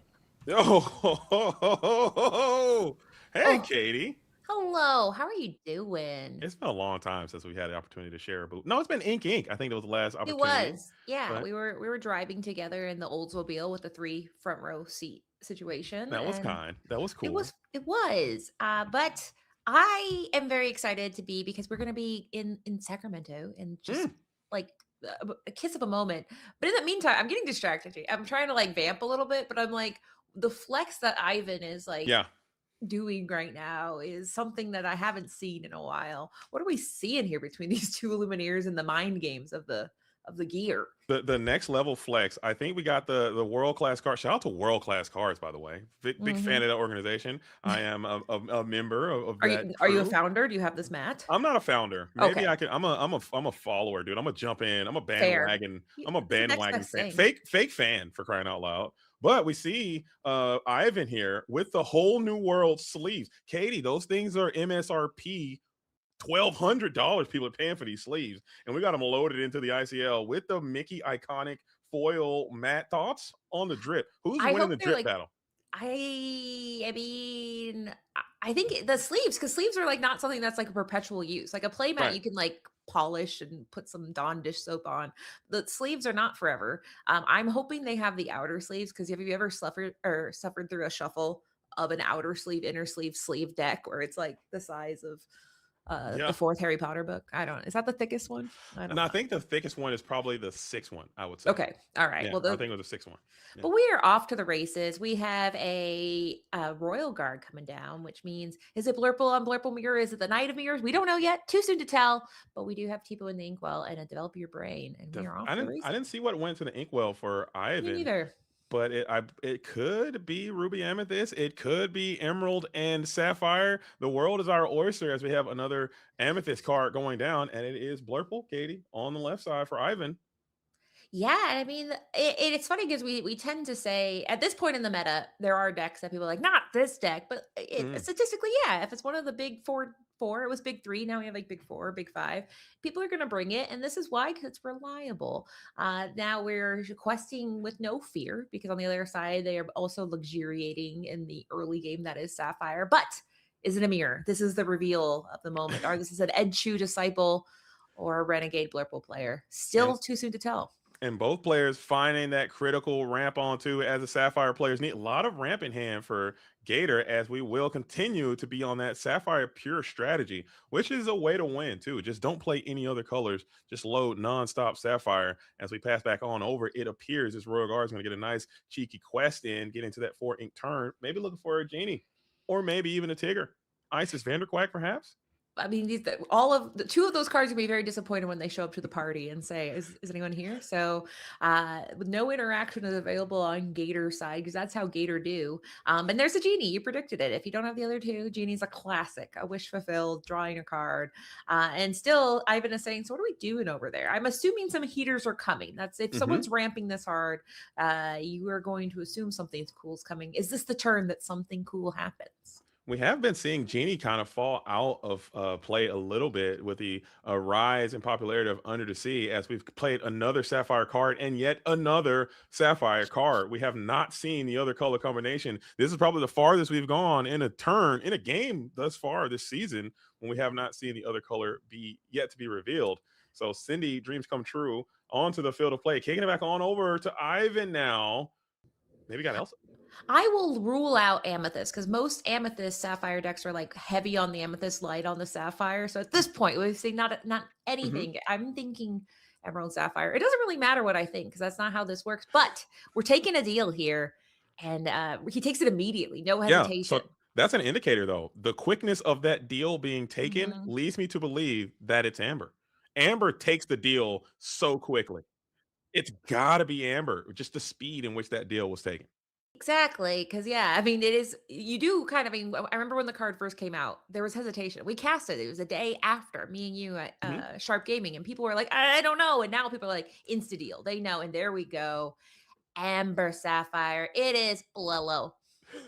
Are you liking Blello? I'm gonna cast like a minion for the rest of this. Please, that's fine. That's fine. I think I'd appreciate that. People As like the Horseman does strike on the Genie, Moana is into the Inkwell, leaving 3 ink remaining. So here is this matchup, and we saw this matchup earlier on, and I believe that the Blello did have an advantage, but I was proven wrong as we saw that Blurple is able to kind of match wits with this Amber Sapphire deck. It can kind of run out of energy a little bit as it can, kind of, as you can see here, lose the board. If they can't get to that board wipe, if they can't get to these heavy questing characters, Blurple can kind of just get underneath them and run away with it.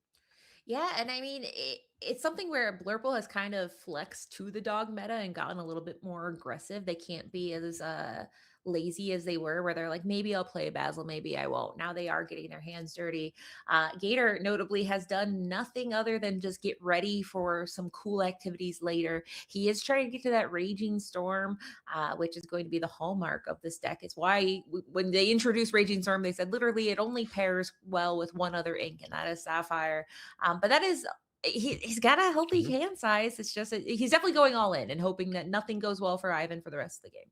Yeah, that's just kind of unfortunate there for Ivan. Had they been able to maintain that Genie and keep some questing power, maybe they could put some serious lore pressure on before we get to that 8 ink Raging Storm. Maybe even a Spooky Sight really wouldn't get it done. You're hoping that you can convince Ivan to include more characters to the field of play to get supreme value out of that Raging Storm, because I think you're still perhaps one turn away. No, you can execute it this turn, but is it even worth it? Wait a minute, Katie. Hold up. This is new tech. Yeah, this is Mufasa. And this is now, we're playing in the Inkwell now. We're getting down and saying what's in there. I believe you're going to go ahead and they get to pick 3 of the cards. Yeah, 3 of the cards. No, two random cards will be returned back to the hand. This thing does quest for 4, and it will reset your Inkwell after that quest. And looking over on Ivan's side, you don't have access to Hades. Actually, excuse me. Going into your next turn, Hades the Infernal Schemer could send this Mufasa back into the Inkwell. But if this Mufasa can go unchecked for some time,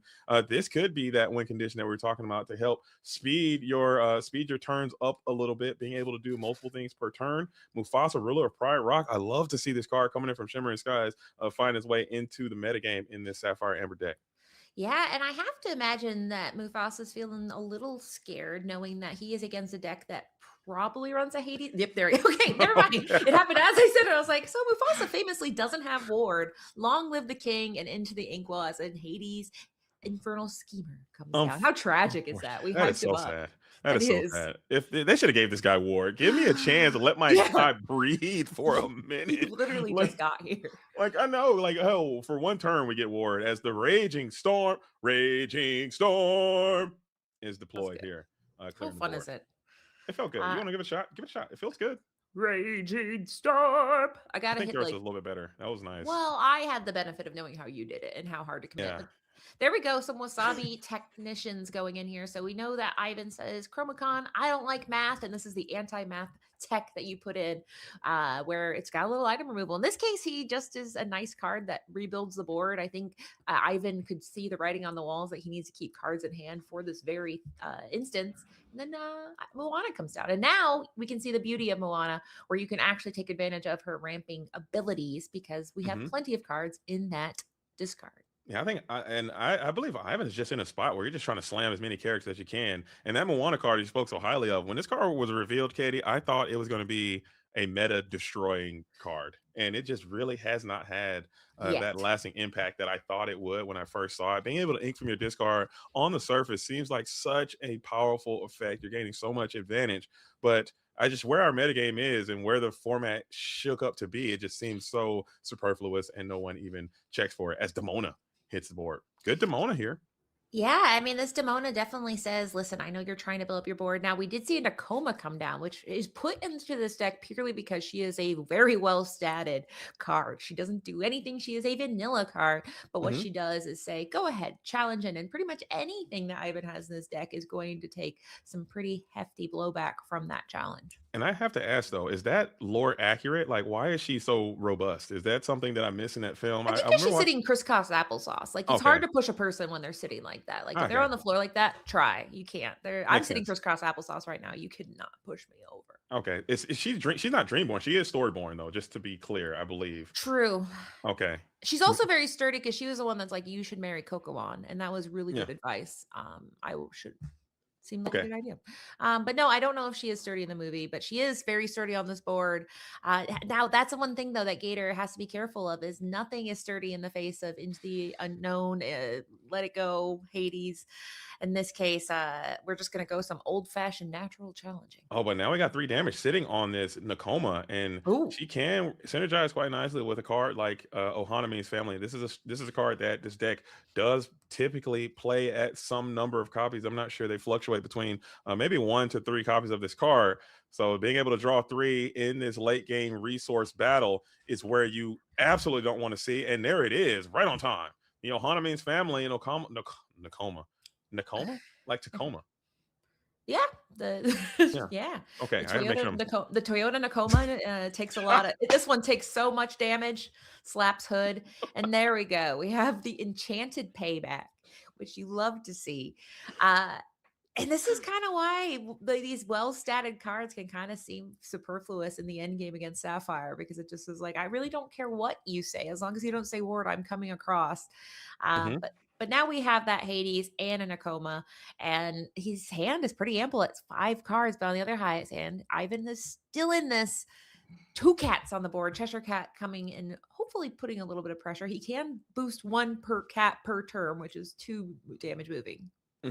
But at this point in the game, I believe, like I said earlier, I think Ivan is just trying to keep characters around and to try to gain as much lore as you can per turn to hopefully. I know it doesn't make any sense. Just trying to to win. That's the path to victory. Because as the game continues to get later, as more and more removal continues to storm in, as the Let It Go is going to send the Cheshire Cat down to the Inkwell, you're going to become to a point where you can't do anything, and the resources generated by Gator are going to be too significant, and you can't even play the game as these double Petes hit the board, Katie. So it might look like Ivan has a clean and clear path to victory, but the longer this game goes on, Gator will continue to find these resources, find these removals required, and eventually be able to win the game because they have that reset button that you just don't have access to. Yeah, and it feels absurd to think about Amber being the most control deck in the meta, but that is how it's shaped up to be. And you do have to work harder. It's like everything we used to have, you have to work 3 times harder for. But speaking of things we've had around since the game, we have another Hades Infernal Schemer coming down. But now it's not as easy because we have a double Pete, 1 boosted. We have a large Nakoma problem and another Hades. But it wasn't that hard. He went for that boosted, which does give him more ink. But at this point, he has approximately 40,000 ink.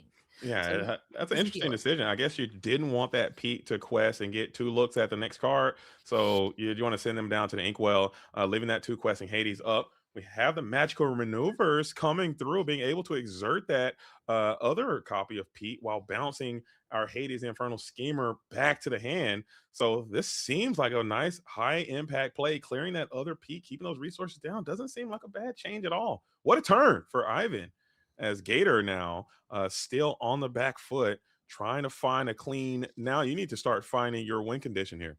Yeah, and it's tricky because I mean, Ivan said you don't have to worry about clearing my board. I'll clean my board for me on that turn. So it's kind of one of those things where it's scary. You kind of get to the point where if you have characters, you want to use them. But to your point, I mean, he does have to clean up. But there we go. There's a second Ohana means family. The chat was debating how good it is, but he just got six. Well, no, in this case, this is his fifth card. He got 3 the first time, 2 this time. So Ohana is looking pretty good as long as you're in a very long righty control match. Right. In this situation, maybe versus your worst matchup, the aggressive decks, dogs, and Amethyst Steel may come to mind. Maybe Ohana means family doesn't do as well because there's just not a way to accumulate that damage required. And it can't do anything on its own. If it just drew a card naturally, inherently, then maybe I can see it. I think the card is super, super powerful card. But I just, again, just like we mentioned about the Moana, the Ohana had the very similar preset impact, and I just don't think it lived up to that preset hype. Yeah, I mean, this becomes a part of the match where we have now seen approximately $1,000 of Hades being played. I believe that is our third on Ivan's side, our fifth total. But that is all that Ivan is able to do. He can really only do that spot removal. I mean, we had Demona, but the minute your board gets down to 1 card a turn, Demona becomes less and less impactful. So now it becomes that part where Gator has momentum in his court and he just has to keep his board nice and healthy and wide. And Ivan's going to have a really hard time responding. Yeah, and we get a card like Vision of the Future to come through, and you can kind of find the best card on top of your deck. In this instance, it's that big Surfer Stitch, just adding more resources to hand. So you're fully content on playing this resource battle, and a single copy of Hades, I believe you're getting low resource. Oh, Yeah. This is looking like where you can start turning around for Gator. Exactly. And here's a new piece of tech. Well, not new. I mean, it's one set old from Whispers in the Well of the Ink Runner saying that, listen, I have my Horseman Strikes, but in case I can't reach you with the Horseman Strikes, I'll get that Ink Runner in to go ahead and reach any evasive targets. At this point, he's really not afraid of anything because there's nothing on the other side. Elsa Fifth Spirit does have that evasive, but she only can swing in for 2. But let it go. It's a nice accompaniment. And I believe that is a DLC foil Let It Go as well. So both of these Illumineer are just really out to flex and really hurt my, like the bling on the screen right now is hurting my eyes. I can't take it. Both of these decks are just absolutely gorgeous. I absolutely love it. Be the highest GDP match we've ever seen. Like this is a small country's economy in this match, and I love to see it. We've got even like the Glimmer foil headed into the Inkwell here, but that is another. I feel like Gator must be like, yeah, you played Let It Go, but yours was worth more than mine. And that has to sting. However, he is now to the point where we almost are tied up in score. And it's hard to imagine a situation where Ivan has a card that gets him out of this situation. Well, let's look for a deal and see what we can find. And we look for a deal. And I think you just snap it right underneath your deck almost immediately. And there it goes. Gator sends that Pete right to the bottom of the deck. And I think this is the win condition. We said, hey, how do you win? You just have to out resource your opponent, drag the game into the late game, get their hand depleted, get that board narrow, and you can't lose from that spot because your single point removal is just so strong and consistent. You're able to draw so many different cards, and it's going to be difficult for Blurple to get through this as you really didn't get a chance to get your draw engines online.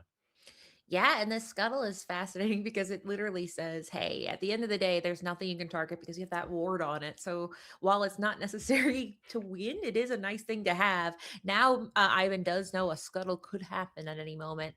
But yeah, Gator had a lot of interesting tricks up his sleeves. I'm not sure, did we see a World's Greatest Criminal Mind? We saw an Ilanwi, so I assume there had to have been a World's Greatest Criminal Mind. They can play that card, but I don't think we saw it in that round. We did see the Horseman Strikes get to the discard pile. We saw a multitude of Hades, the Infernal Schemers. We saw some Raging Storm. We didn't necessarily see a Spooky Sight. We saw some Stitch. We didn't see the Black Cauldron. We did see a Mufasa. So the way that these players can tech these decks and add different cards in and get a better advantage in certain matchups, I think it's so unique and cool. This Amber Sapphire deck, post-rotation, probably will be the best deck in the game. I feel they have so many unique cards and the ability to draw, and I think they can find new ways to ramp. Whereas the Sapphire Amethyst deck also could find some legs in the post-rotation format. Now, before we talk a little bit more about this meta, would you like to have some Gator facts? Yes, please. Because we had some people in the chat say, who is Gator? And it turns out Gator is a beloved member of the community. He's a founder, obviously, by the mat. He's topped 8 all the internal testing tournaments, which is very impressive if you know who's on world-class cards. And they said, you should join the ICL because you're so important. So the Gator is actually the biggest deal. Shout out to Gator, man. Shout out to the real ones. out here representing yourself well. And I have noticed one thing I really enjoy about the ICL, and when I see these players play, like you can kind of tell how someone how their skill level is, as crazy as it may sound, with how they handle their cards, how they handle their inkwell, how they use their stuff, their ism. You know what I'm saying? Their their steez, as I call it, your steez. You got some pretty good steez, Katie. I think you play. You can move them around pretty good. I like to keep things tight on that board. I got to keep everything. I have a little compass and a protractor where I'm like, it's all things. But yeah, no, you can tell. It's locked in. You can tell. And I think Gator's got some great steez. Okay. Oh, yeah. You always got to work on your steez at all time. Yeah, don't sneeze on them steezing. But to your point, I do think it's kind of interesting because you said like, well, what are they going to tech in? And we've seen Blurple. My goodness, it took them a while, but this weekend in Taiwan, we saw them wake up a little bit and put some new stuff. You mentioned like they started to get out genies or putting in. I mean, we saw a sword play in the finals of Taiwan. Things are getting weird in Blurple land, but there's no established Amber Sapphire deck. There's not like that, oh, this is the one that topped. So I mean, the science is new. We're seeing the science happen here, and Gator himself is a pioneer. So it is kind of, we know what the hits are, but yeah, as far as the exact titration, that is all up to Gator. And and Gator's a mad lad. To that point, Katie, I don't even think we are done. Like, I don't think it's fixed. I don't think it's solved. I think there's way more room to go, especially in this color combination, because there's still great cards. I remember early on in the set, they were trying the Surfer Stitch. They got off of that. Maybe they can add more boost cards. We saw the Scrooge have some success, giving Ward. Ward seems incredibly powerful right now. We saw a card like Bambi. Maybe you can have the recovered page, go to a more boost approach in the Amber and Sapphire role, boost with Pete, boost with, it's just, there's a bunch of cool stuff available. And we just got to get out there and keep trying and don't give up, as we're going to see if we can find a way to get that 0-2 or 2-0 victory. But what does Ivan need to do with his Blurple deck to kind of help beat this Amber Sapphire control deck? Well, going in blind, he kind of had to say, okay, well, how much time do I have? We saw him just ramp on turn 2 and not play anything. I think I'd be surprised if he doesn't play a character on this turn 2, just knowing that he has this moment to luxuriate in the sun. So maybe a Baz will come down. I did it. That's for you to go. That's for you to go. That's for you to go. Thank you. That enthusiasm is not lost on me. Thank you, JDC. But yes, so I mean, he has this time where he can kind of relax, and it stops being relaxing pretty quickly for him. And by quickly, I mean turn 6 or so. But here we go. He is doing that resource battle we saw last time, the calm before the storm. So Ivan just needs to capitalize, and maybe he'll go with that genie play again, because he quests for 2, he draws a card, and we know Gator's not taking a single deal that he offers him. You got to be super careful, though. If you slam Genie here on your 4-ink turn, I guess all your 4-ink characters are usually evasive, but getting blasted by a Horseman Strike does feel a bit miserable, especially when you can follow it up with a Nakoma in a timely manner to stop the questing. You got to get out here and get aggressive with the questing here to make, there it is. The Horseman will strike, and Iago is going to go to the discard pile. But you got to keep that lore moving up in a consistent manner, at least 2 to 3 per turn at a minimum. Come on now. Yeah, I mean, that Horseman Strikes is such a fun little card, knowing that it was like it was made to counteract Blurple. I feel like they made that card because they knew eventually Blurple would be a problem, and they said, listen, I'll give you a coupon that says deal with Blurple for 1 turn and you get to draw a card. In the meantime, he's still not doing a lot. That Iago is signed by somebody. Yeah, both of them are foil and signed. I would assume it's by the artist, but we might be able to hit up Jay. I got another one too. So we're going to slam another Horseman Strikes, by the way. Another Iago, another Horseman Strikes, and a Vision of the Future. But at the same time, Gator still has not included any characters in the board to check these 2 questing lore threats. We're on a semi-clock here. This Basil and this Palace Guard, Royal Guard, are just able to move freely throughout the cabinet. There's no character to oppose either of them right now. Now, there is a world where he has a Demona in hand, because as we know, Demona plus Royal Guard is such a fun combo. He's able to swing in with that Royal Guard for 5 if you're able to have something on the other side. So if he can get to that point where he is doing spot removal on Gator, because Gator's not going to have an easy time going wide, he does it just incrementally, that could be nice. I'm interested, though, because he hasn't been able to draw a lot of cards. It looks like he literally has just 1 a whole new world, a $20 sleeve in hand. One whole new world ready to go. And this would be a perfect opportunity for that Demona from Pomona. And there she is. Just like you said, Katie, you have I actually your third scripted this eye match. open. Yeah. I am so impressed. Your third eye is actually open. You've called every single turn. That's why you're the GOAT, okay? I don't know what Gator's up to. I don't know. Like you have to notice I haven't said a single thing that Gator might do. I'm like, I don't know what he's doing. He's just scaring me. He's Demona. menacing. But that Demona, like we know and love, she gets to draw 3-card, refill Ivan's hand, force that interaction because that Palace Guard gets a increase in his strength for every card drawn, 1 for turn, 1 or 3 off the Demona, and then 1 that he already has. So quite the swing. Well, he does lose it in the trade, but I think he's happy to take that because, yeah, it's hard for Gator to play more than 1 character per turn with his deck. Suddenly Ilanwi is worth a lot, but nope. We're going to start with Hades as revenge. And there is Hades probably sending that Demona back to Pomona. Okay, enough of that. I like that. Demona. She's having a Paloma Blanca.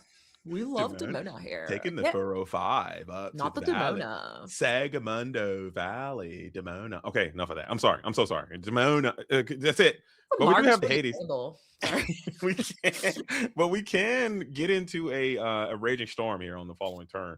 If in fact you go Hades and you walk right into a raging storm, you will feel bad because your resources are diminished. Looking at Gator's hand, it is healthy and vibrant, and that is the game. That's exactly what happened to you last time. You were at a very similar lore total as well, going up to possibly 13 this turn. But if you send the schemer in, you get blown up, you're going to feel quite miserable about it as Elsa is going to hit the board now. You can clear. Oh, into the unknown. Oh. Yeah, and into the Inkwell it goes. So, I mean, this is a good. I mean, he's doing what we need to do to keep the beats. I mean, he's crawled slowly up. I mean, kind of quickly up to 13 lore. Gator does have access to that Raging Storm and into the unknown, and just makes it a nice, easier, tempting target for him. But let's just do it. I read them. Listen, guys, spoilers ahead. But. Okay, Katie is banned from the ICL. Yeah, right. You've read the scripts and you're leaking the plot. Okay, no, I haven't read this book yet. ICL like wrestling is scripted. It's really hard to get us to memorize all this. But there we go, double genie, which is quite amazing after a board wipe. I don't think you could have a much better thing than a double genie drawing 2 cards. Okay, it's gonna be hard to do it twice. There we go. That was a good rebuild, and you are forcing your opponent to do these Raging Storms. Keep in mind that is your entire turn more often than not. When you play that 8-cost uninkable card, you're losing it all. So you have to kick it back on over. And now, if you can continue to rebuild, we saw how they outran the Horseman Strikes back to back, and now you're trying to attempt to outrun the Raging Storms in back-to-back fashion as well. As Wasabi is not that follow-up that you want, but he does quest for 1, and he still got some steez on his own, I would say. Yeah, I mean, I think if the steez meter, it's kind of in the middle. It's not too far on either side. But there we are. I said it's kind of hard to go wide with Amber Sapphire, but this is about as wide as it can get. Perchance, if we had an Ilanwi, we could go 1 wider. He spent a lot of resources. I mean, that Raging Storm, they made it a hefty cost. Yeah. It's an 8. You don't get any cards, all right? You're wiping the board and you need to sit and think about it. But that Scuttle is quite nice, especially in a spot removal deck like Flurple that's going to want to target something like Scuttle. You are going to have to challenge it. You cannot be moving damage or any other chicanery.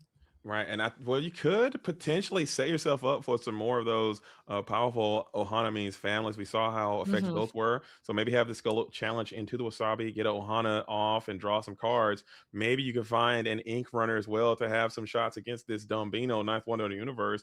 But looking at that lore total, Ivan has drugged this thing all the way up to 14. You're still comfortably nestled at 0. That doesn't feel good. You have to continue to figure out a way to get back into that hyper control position where you want to be, and that's going to require you to just gain more resources. And I think Ohana here might be the way to go. He does. He agrees. I mean, you read the script too, JDZ. So congrats. I'm trying. I only read it because you handed it to me. Yeah, you're like, okay, I didn't know we were me. going to do that. But to your point, I mean, yeah, this Ohana meme family is his own brew of trying to stay in this game because, as we know, Amethyst loves to draw cards just a little bit here and there. But he's rebuilding. We got 2 Cinderellas here now. Ilanwi, I mentioned her so many times. She's done nothing, but she is a princess, so that is something where he can kind of have this mid-game comeback. However, on the board. We still have 2 lore just sitting there. So he's got to come up with a response pretty quickly because he is now on that 3-turn time clock, 3-turn lore clock. Is it called a lore clock? We can call it lore clock. I think that works. I think the clock tower, Cogsworth, 3 turns on the Cogsworth left or something like that. I think it all kind of works. As the Cinderella Dreams Come True is going to get sent down into the bottom of the deck.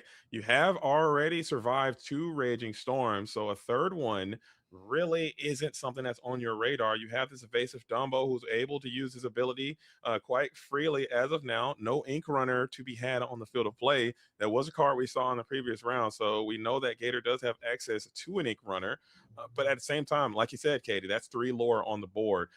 But the thing about this Amber Sapphire deck, even if you're at 19, it ain't 20. And 19 to 20 versus this deck is a very long way, very similar to the Sapphire Ruby deck of the past. So you're not out of the woods yet. And Gator's not afraid to throw pumpkins at that cute little baby elephant. He is absolutely clawing his way to the 20 lore. He's only at 1 right now, but I mean, if you are a control deck, that's what you play this game for, is to get as close to your opponent can to 20 and then try to keep them away from getting to 20. That's what you did this. You built it for that reason. But he's going to make it a little bit harder, Ivan, by keeping drawing cards, inking looking for a deal, and getting a Junior Woodchuck guidebook, which is your card, actually. All foil, too. Very nice Junior Woodchuck guidebook. No notes. Probably the best reveal I think I've ever had. I'm so excited that a card that I actually had any relationship to actually getting some playability is a really nice feeling. And also, Ivan doing a phenomenal job of keeping hand resources. I think that's very important, not to overcommit too much to the field of play, to lose your stuff to the removal of the Amber and Sapphire strategy. Keep your hand healthy. You lose your board, rebuild, and then that can be a win condition on its own. So Gator now in a pretty compromised position, trying to find a way to get out of this spot as the Scuttle is going to get a secondary challenge in. Yeah, and I mean, we have seen some board wipes in the game that are one-sided, and those are a lot more comfy because in the 2-sided board wipes, you hurt yourself in the confusion, and that hurting yourself is kind of losing momentum. So the wider he goes, the more he is not going to board wipe unless he absolutely has to.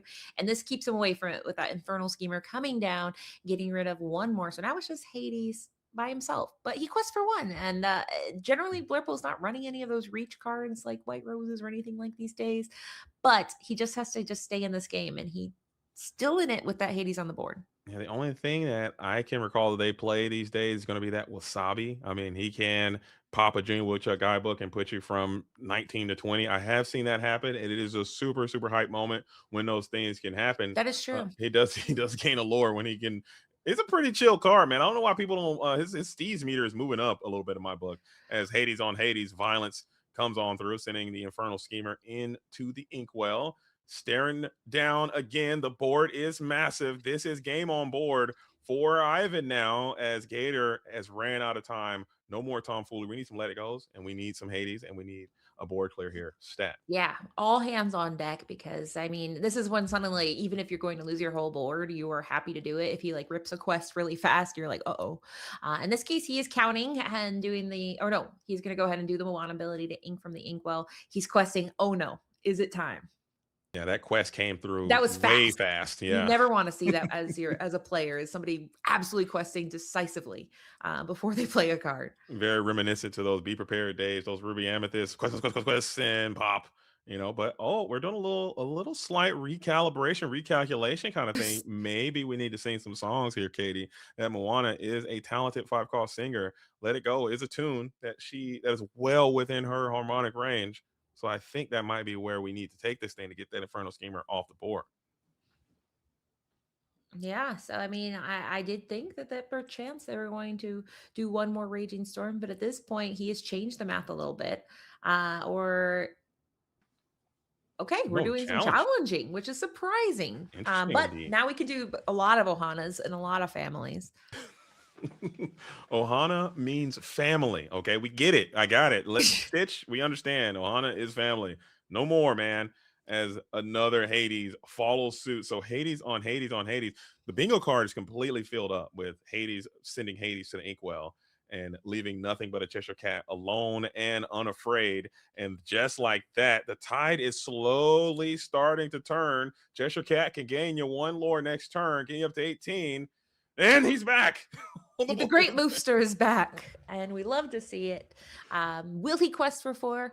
Unlikely. But if he does, that is what he needs to get back. Because, I mean, at the end of the day, as long as Ivan is playing cards, it is going to be a problem. Now, he has in his inkwell approximate, I think that's like 18 ink. It's something very high. That's my eyeball math. That is a lot of ink. You're getting 2 of those back to your hand. And this is a very high impact, very threatening Mufasa. We saw several copies of Hades the Infernal Schemer be deployed already. We have seen Let It Go be deployed already. We have seen Elsa Into the Unknown isn't out, but that requires a lot of resources to make that very dynamic maneuver. If this Mufasa can quest, I think you just win, right? I don't know if you can allow that thing to do its ability. So you have to send all your units into this Mufasa to get him off the board. Yeah, and he's going to quickly deploy and read that Junior Woodchuck guidebook, making sure to draw those 2 cards right away, digging for that spot removal that you talked about, because like you said, once he activates the power of the Mufasa, it is a difficult train. So suddenly that lore difference of 10 seems very, very small. So we'll just go ahead and read one more book while we have time. So we're just using a lot of our inkwell to make this happen, to dig for potentially that Let It Go, dig for that Elsa Into the Unknown play, which again feels bad. We find the Let It Go and send the Mufasa away, and rightfully so. I think you had to do it. It was a mandatory requirement. You did take basically an entire turn off of establishing more board, but I think you had to make that fatal maneuver, as Cheshire Cat's going to give you 1, getting up to 18. Hand is replenished, but this is a sign of life. Gator has the opportunity to turn the tides here. 2, 4, 6, 7 lore being shown in place. That'll get you up to 14. Yeah, and that is the absolute madness of control decks, because I imagine Gator is smiling, because you have to like this, right? Like, in order to play this deck, you have to like this moment where your opponent's at 18. They just need that tiny glimmer of hope to win. And I mean, there's so many answers that he has for everything on Ivan's board now, but Ivan does have 5 cards. But Gator now has more with that Stitch. Carefree Surfer, surfing on in, getting 2 more cards. Gator says card draw isn't a problem in this deck. I don't need Amethyst. I've evolved past it. This is my final evolution. I like this deck a lot. I mean, I'm not the biggest control player in the universe, but I really do enjoy this deck. I'm glad it's a part of our game because it does keep the meta somewhat healthy. It reminds me of Fast and the Furious a little bit, when you see those drag races, they come out and the guy hits the nods too soon, and then the Vin Diesel-esque character is going to come in and hit their nods at the last minute and blast off and beat you right as you're crossing the finish line. That's this deck. You're too soon, Sonny, and then they blow it up. And then Dom pulls up and goes, "Ohana means family." That's how the movie ends. I did not have that on my punch card today. Katie doing Vin Diesel doing Stitch, dude. I did not. Hard. That was the next level. It was deep. That's why she's a goat. There's nothing she can't do. People don't like it when I do that at work, so I have to do it here. You got to get that out somewhere. If you have a Vin Diesel doing Stitch, doing Ohana, I mean, you gotta. Woo! The world deserves that, I think. Did you see Gator went so fast up to 12 that he blew past, went to 13 and said, "I'm so sorry." But I mean, that was a powerful quest out there. He is ready to try to get up to that 20. And that we talked about the lore clock. How many pages are left of the story? People say lots of different things, but Gator knows that Ivan has no board wipes. He has Demona, but he has no characters. So suddenly we have game on board. Gator was sitting there at 1 lore. We're like, oh yeah, obviously Ivan's doing so good. But Gator has truly out-controlled the control deck of Blurple. And now we're looking for a deal. He takes it this time. He says, "You know what? Have your cards. I'm not even afraid anymore." I'm not afraid anymore. And no, maybe get another Let It Go. I think another Let It Go might provide you another turn if you can find it. I still don't know if you have enough ink in your inkwell for an Elsa Into the Unknown play. You can send it Into the Unknown into the Hades the Infernal Schemer right now, and maybe I think that also buys you another turn. That's 2, 3, 4, 5, 6. So there are plays around to give you another turn, but I think this controlling deck is just still in a pretty decent spot. However, this is signs of life here. We got some back and forth, Katie. We got another chance. Is Ivan who has presented game on board for you. Now, Gator is in a very dangerous position of trying to find an out to this spot. Yeah, somebody in the chat said, "Hey, how much ink does Gator have?" And the response was, "A lot," and that is true. So I mean, Very accurate. whatever Gator draws, Gator can play. He has to play a non-enchanted Hades. You hate to see it, but the non-enchanted ones work the same as the enchanted ones, sending his enchanted counterpart brethren into the inkwell. That is the response he needs, fortunately or unfortunately, depending on which Hades you're rooting for. We ain't doing it. Okay, we No. ain't doing it. We're not doing it. Just cut the Hades from the deck at that point. If you're gonna be out here max rarity gaming and you show up with a one-off suit, I'm not having it. I mean, you just It can't do it. feels like suddenly I'm classist. I'm like, get that non-enchanted god out of here. But there we go. Insult to injury. He does. But also one there more. is some tactics there as well, Katie, because sometimes you play a Mowgli or something, you look at your hand, you see you have two or something like that. Maybe you put one in your inkwell with Tipo or something, and they I don't know. Never mind. Forget I said anything. There is. I mean, that is the master level gaming. I mean, sometimes you'll hear Zan or some other players talk, and they talk about the things they think about. I'm like, I've never thought of that in my life. But we are thinking about Hades one more time for old sakes. He's pulling out all the stops. One Hades Infernals gamer, one Let It Go. You got to do that 4 more times, unfortunately, if you want to win. He's saying, which one? Do you want the enchanted one or non-enchanted? He does go for the upright. We have the enchanted. No, we just won't get another turn here, unfortunately, unless you can generate some type of rush and strength increase from that Hades Inferno schemer. But the Scuttle having war and those two Cindy's just being ever-present threats, the game's going to come to an end as Ivan is going to fall. Gator, world-class cards come through and doing the thing, getting it done and winning this round. Now that match made somebody in the chat say, "Okay, I think we should ban Tramp," and I don't know what happened. I don't know what about that match. Shout out to Double O Voice. He's hilarious. Yeah. Double O Voice is the one that said that. I know. Shout out to Double O Voice. That's just hilarious, is what it is. Just watching that match, you're like, honestly, Tramp's the problem. I just saw that. But yeah, I mean, that was a very, very, very world-class maneuvering of cards there. And so they are now 2-0. The Lords of Lord, they still have a chance to get on the scoreboard tonight. But the world-class cards have shown even people who are secretly in testing groups are world-class players here at World-Class Cards. Absolutely. And that was a very good showing too from the Lords of Lore. We saw both of those rounds. Yeah. And again, taking nothing away, I thought the play was phenomenal on both sides. The deck was beautiful. I just think that matchup, now that people have done the research, I think that they've discovered the play patterns, they figured out the heuristics, they figured out what needs to happen to defeat Sapphire Amethyst. I think the Amber and Sapphire deck just has a lot of tools. And if you don't really find those heavy aggressive lines or those to be able to combat what they're doing, I think it's just going to be a bit too difficult. But we got another game, Katie. Yeah, we're back here at at it the ICL, again. we don't get time off. Unfortunately, the Lorcana factory keeps on printing, but we love it because we have the Flower Farm versus Never Shift. They do shift. This is a lie. It's a bluff. Yeah. And it does look like it is Ruby Amethyst versus another Amber. No, this is Amber with a different pairing. Amber Amethyst. These are two brave Pioneer Illumineers. I've been trying Yerple, and it feels good to say, but I've been getting stopped on every turn. Yerple and Ruby Amethyst out here. Terrace, this Illumineer has been putting in a lot of work coming back to the game, playing this Lonely Grave, Wreck-It Ralph library strategy from the NVR shift. I say NVR. I know it's Never Shift. I understand I'm wrong, but I've been saying NVR shift this whole time. And I'm that makes me less angry because Never Shift is such a preposterous thing. They're like saying like never ink, but you must, for this is Disney Lorcana. You have to.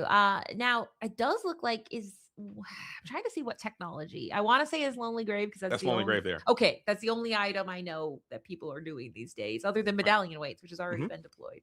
And that is a scare tactic, right? That is a build your own board wipe. You can. And it also has some other implications as well. You have the ability to boost when you play the Lonely Grave. You can boost another character you control, so you can really cheat some ink onto like a Cheshire Cat to get a double Cheshire Cat playoff from time to time. You can send the Diablo to the discard pile and draw a card, and then boost your Scrooge to make him a bit stronger. We can use that Wreck-It Ralph to clean the board as a one-sided board wipe, you have a ton of locations. If you're playing that other location, the Scrooge Counting House, you can use the Lonely Grave to then boost that as well to make that card stronger and gain more lore. So it's a very interesting and unique strategy. I've seen people testing it and trying it out.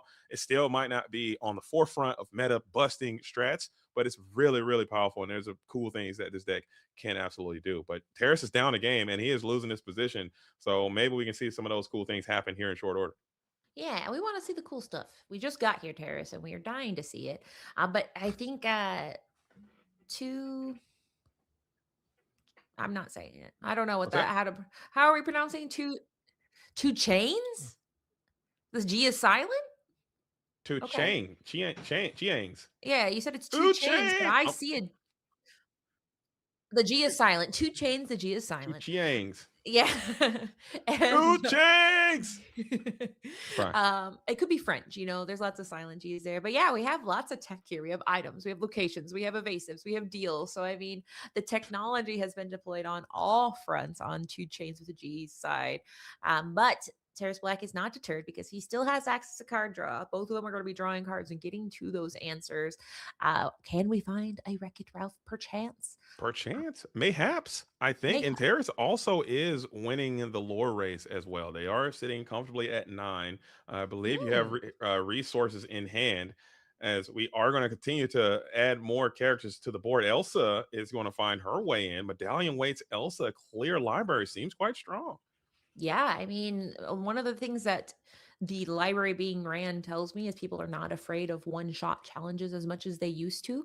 But in a world where let's hold for a moment. Can we pull Medallion Waits? I'm fairly confident Medallion Waits must challenge a character to draw. I could be incorrect, but let's just make sure that is right before we move on. Our card switcher has not said, oh, he's awake, and it is character. Yeah, so he challenged he challenged Dumbo, not the library. Okay, so I misspoke. My bad. We're good. We're good to go. But we wanted it to challenge the library because we haven't seen such things. We haven't seen people one-shot libraries in a while. Very true. Very true. But she did take out Dumbo, which is smart because Dumbo, of all the cards on the board, has the most potential to get out of hand. But to your point, yes, I was excited because I was like, look at this. It's out of control, but it is. Unfortunately, two chains with a G is only at 2 lore. 2 lore is what I shall call him. 2 lore. That's pretty good. 2 chains, but I really like 2 chains' sleeves there and the way that they hold the cards. There's not a lot of hand shuffling. It's very steel. I think it's very refreshing here in this day and age. I am a very wiggly person. So if I see someone being too still, it makes me very upset. Like if I'm in a meeting and everyone's really still, I'm like, how are we all doing? What are you doing? Are you not real? And there we go. Raging Storm saying everybody, He said, you know what I don't have to do? I don't have to make a board wipe. I have one right here ready, buddy. And he showed him. And now we just have a library by himself. Just to get that card draw as well, and also protect yourself from a clap backing of the Medallion Waits. Genie is now out, being able to draw another card. So you're trying to play to protect the castle, keep my library up, draw cards, and gain some lore. You're at 4 now. Maybe that's a viable strat as well. This matchup is a throwback to the past. Feels good. I feel bad. We gave Gabe and Color, like we're like, hey, we're gonna give you the match. And everyone's saying we're gonna get all the fun things. And we got all the fun tech. And speaking of fun tech, we have Slushy? No, Splatter? No. That is the underdog. His name is Scooby. Oh, no, it's not Scooby. Oh my goodness. Why do I not? I know this character's name. I know you do, but I messed it up. It's not Slushy for sure. Oh, Slushy. It's not Scooby. Now I want to call it Scooby. Chat, help. It is. It wasn't Slushy. That was not Slushy. You can't ink Slushy. Liquidator. There we go. Liquidator. That's him. And that's what happens when you melt a Slushy. It's a liquidator. But in the meantime, we have 2 Tinkerbells coming down onto the board, adding a little bit of menacing challenge presence into nothing, but saying that library is not long for this neighborhood. And so now 2 Chains is saying, how will I respond? Oof. Another board wipe, and that had to hurt Terrace to his core there, having 2 back-to-back after the rebuild, because in your mind, you're always thinking, how all in should I go after this board wipe? Certainly they won't have another one. And every time they always have that second one, and it feels miserable when you kind of walk into it, but you have a ton of ink to work with. This game is getting long in the tooth. You play your own Cheshire Cat and a Diablo and a Demona. my Demona again. She is a 6. Nope. I'm too distracted by the facts that Luke came in here. Is like, it's 2 chains. It's not even spelled chained. It's CHI. That's not how you spell chain. And there's a G. Like, it's such a stretch that's like, no, that's obviously 2 chains. Yeah. I think it was 2 Chiangs. I think 2 Yeah, it's Chiangs. not because but yeah, it's certainly not 2 chains. But anyway, either way, we now have 1 Cheshire Cat on the board, and we'll try to go a little bit wide in lockstep with what Terrace Black has been able to develop. Because on his board, he has quite a lot of questing power, just 5 sitting there at baseline. So we probably want to see how wide we can go here, but not going too wide. This is insane technology. Wow. What a clapback. You got your own Demona as a follow-up. What a turn for 2 Chiangs, as you absolutely despise to see it. Double dip the library after. Oh my goodness, what a turn. So you're holding 2 libraries in hand as you were waiting, and now you were able to flood the board, and then you exert the Demona so she won't be able to ready.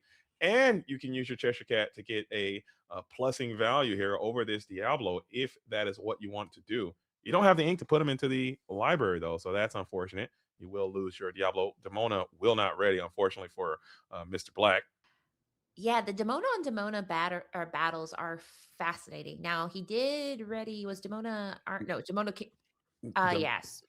But so yeah, that's that Stone by Day ability. So it's very fascinating that once Demona start getting deployed, you almost have to start responding with other. I mean, you have other things you can do, but one of the most devious ways to respond is the Demona, because it basically, she gets knocked down, she does not get up again. It's the anti-Chumbawamba technology. I wasn't. I wasn't ready. Man, I wasn't ready for that one, dude. Come on. But I will say that the library technology is cool. Dude, I not think the Chumbawamba. I know. Thud wumping. wumping. We're thud wumping, folks. Tub wumping. Is it thud? We take a whiskey drink. We take a vodka drink. Okay, never mind. Back to the show. As Demona is exerted, we have our Demona up and active. Maybe another Demona to follow up the Demona could have been a viable option, but we will give up the Cheshire Cat in order to allow that Demona. Allow that Hades not to give your opposition 2 more cards. But still, leaving 2 libraries up with our own active Demona, maybe we can get another board wipe here, and that would just be. Oh, wait, never mind. Dragonfire. What is that doing there? Economy? I mean, it makes sense, though. I mean, no, well, it's very expensive. It's cooking. Yeah, I mean, spot removal is spot removal, and 5 damage is quite nice. Or no, it's not a 5 damage. It's just get out of here. Just get out of here. Get up on out. Don't go to the inkwell. Don't pass go. Get to the discard. So I mean, just like that, Terrace was able to respond pretty handily to Cheng's board, and he is now feeling pretty comfy. And now suddenly we need a Raging Storm. The more and more this board grows, the harder and harder it will be to deal with this sizable presence on Terrace's side. Yeah, Terrace is holding his breath, hoping for not another Raging Storm. No. And there it is. That is so unfortunate for the Ruby and Amethyst player. 3rd copy of Raging Storm, and you have the ability to get some follow-up with Dumbo Ninth Wonder of the Universe, and you have these 2 libraries that are just going uncontested. That's just so many resources being sent to the discard pile haphazardly. We have our own library onto the field. Now we got a little. When was the last time you seen a library battle, Katie? This is very reminiscent. It's fascinating because I mean, I think we saw it in the last match with the Wasabi that like the more something becomes popular, the less it becomes popular because people start teching against it. So the existence of Wasabi being good means people don't play items, which makes Wasabi bad.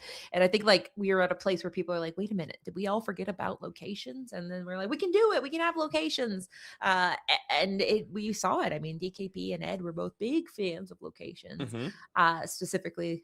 Library was Ed's darling location of choice, and we see why, because I mean, if you were going into a control matchup where you're going to be doing a lot of combat, a lot of board wiping, then suddenly the library pays for itself. Yeah, I agree. This library seem like they're in a prime position to walk away and win this game, just because Terrace is just not able to stick any characters around. That triple Raging Storm that you had to endure. Granted, this game is going long. You saw a ton of your cards already, but just trying to. I don't think they did anything wrong. You just have to kind of hope that they don't have it, and they just so happen to have it. this round. Demona comes through, exerting the Cheshire Cat here in this spot, but you're going to give your opposition 3 additional cards. What do you think about that? I mean, you get to a point where I think you're like, I want cards, you want cards, we want cards together. And I don't think he's too afraid. Like, I think Tu Chiang's is a little less afraid of Terrace's Black having cards. Terrace's Black. I'm just giving you possessive. Serious Black. Yeah. Serious Black. You must not return to the Illuminary. But, and here we go. We have a Mowgli going into the inkwell. We're moving into the library, which means the more in the library, the more it's just kind of insurance saying whatever you're up to over there, I'm not afraid of it. And I couldn't honestly tell you what could be coming next because this is bold new territory. And yeah, and it's just getting to the spot. There's so much pressure being generated on Tu Chiang's side as every single turn that goes by, Terrace just the window of opportunity is getting smaller and smaller and smaller. You don't really have rush characters. You do have that medallion weights, which can make the mathematics on these library removals be a little bit better for you. But still, it just seems like it's quite daunting. You have this Cheshire Cat with Demona available as well. So now you have to also protect your own Cheshire Cat and have a character that can withstand that 2 strength that can get moved over from their Cheshire Cat. So it's a lot going on from Tu Chiang's side. Yeah, and I mean, this is a control mirror match at this point, and they're at 7 minutes, so it's almost at the point where Tu Chiang's is kind of hoping oh, there comes the puzzle pieces we were talking about earlier that could facilitate some board wiping activities. In the meantime, a Demona will come down, which, like we talked about, a Demona played on Demona gets her knocked down and doesn't get up again. I won't do it again, but it was a good joke. And now we are looking here at that lonely grave. We're gonna do and we're doing it. We're blowing it up to get those 2 characters off the board. You are going to lose your own Cheshire Cat and gain a card from the library. So that wasn't a bad play from Mr. Black, keeping that Demona down. She may not be able to ready next turn. And then if you have ink available, I think you're all exerted. Maybe if you can have another character on board or something to put some pressure on that on at least one of the other location. I think that could have been a viable way to get this thing done. But this is still looking hard mode for Terrace Black. It's not over, but the windows are closing. Let's see if Chiang's is going to put more pressure on and keep. Oh my goodness, that hurts. Yeah, World's Greatest Criminal Mind coming in, and that's a card we talked about. Cards that are only good if the meta lets it be good. And World's Criminal Mind is 4th library. This is dastardly. Listen, we all love reading, but this is too much. Yeah. Leave some children behind, I say. But then we have a Dumbo coming down and a Mowgli for good measure saying, I don't know what you're gonna do, but can you just show me what it might look like? And Mowgli does get a hit as well. So when it rains, it absolutely pours, and you can't cry in the library. Or when it rains, they can't see you cry next to a library. I don't know. There's something about crying in the rain. You cannot. The moisture is controlled in the library, so no crying. Facts. And he puts him Mowgli in the library and saying, listen, little man cub, learn how to read. You're not going to be here for much longer because at this point we do have what we need to win on the board. Terrace, it's fascinating seeing how hard we have to work to wipe the board these days. And in this case, he's going to keep drawing some cards, seeing what he can muster. But he has a ton of work. Yes, if he were to find a Wreck-It Ralph, you theoretically could use the medallion weights and then increase the strength of the Wreck-It Ralph and clear the board, but it would leave those 3 libraries up. We are still cooking here as the Headless Horseman comes on through. Now we can boost the strength of our Elsa. Maybe we got the ink to get that medallion weights involved to get another card, but and now, excuse me, Genie being dry. Oh, sorry, my bad. Sorry about that. No, I mean this is a lot. You didn't have the ability to do it. Excuse me, I'm getting some water. Give me a second. I get emotional too. We said no cry in the library, but quite frankly, it's hard to see all this. But to your point, I mean, that was a fascinating turn that Terrace was able to pull off just now. And that Demona is not able to get up. That being said, he does gain 3. He doesn't have to do anything. The library's existing gets him that 3 lore. Demona stays down, just menacing and saying, I will be up. I will return. But yes, Terrace, though, he does only have Yeah, 1, 2, 3, 4, 5, 6 on his side. So he does have to keep him out for quite a bit longer. Yeah, you would need for Tu Chiang's to have a abysmal turn, and it just doesn't seem like that is in the cards right now for the Sunflower Illumineer man. Or not, excuse me, for the for Tu Chiang's here. Citizen For of the the flower flower farm, farm, citizen of flower the flower farmian. flower farmian there, Mm-hmm. not able to.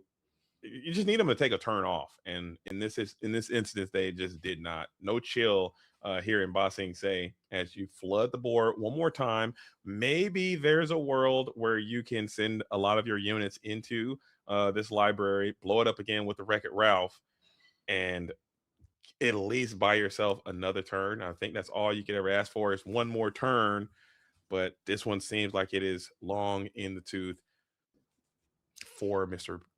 Terrace Black. Yeah, the best he can hope for at this point is a draw because I mean he can win, but he can't win the round with 3 minutes left and how long we've seen this game has gone. So he is doing the math to say, can I get this draw out here? But I will say the Flower Farm is known at being at the pinnacle of amethyst technology. And I mean, they have shown that the library is a problem. You're going to have to sink a ton of resources into it. Nobody is teching in location removal like they did in the olden days. So I mean, at this point, he has to go in and do absolute all hands on deck challenging activities.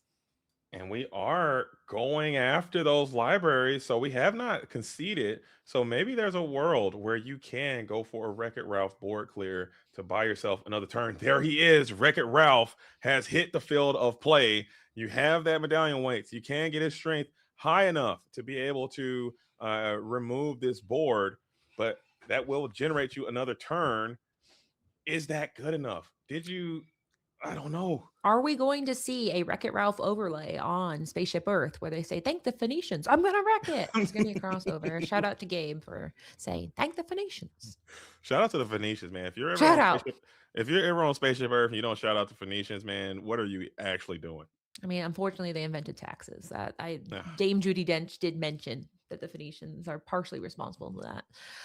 But speaking of things to blame, I mean, this library is the reason Terrace Black is sweating because, I mean, he is throwing so many resources into just a simple library. But I think he's able to do that because he's saying, listen, if I can get one library off and get rid of every single character on this board, then suddenly we're saying there's a chance.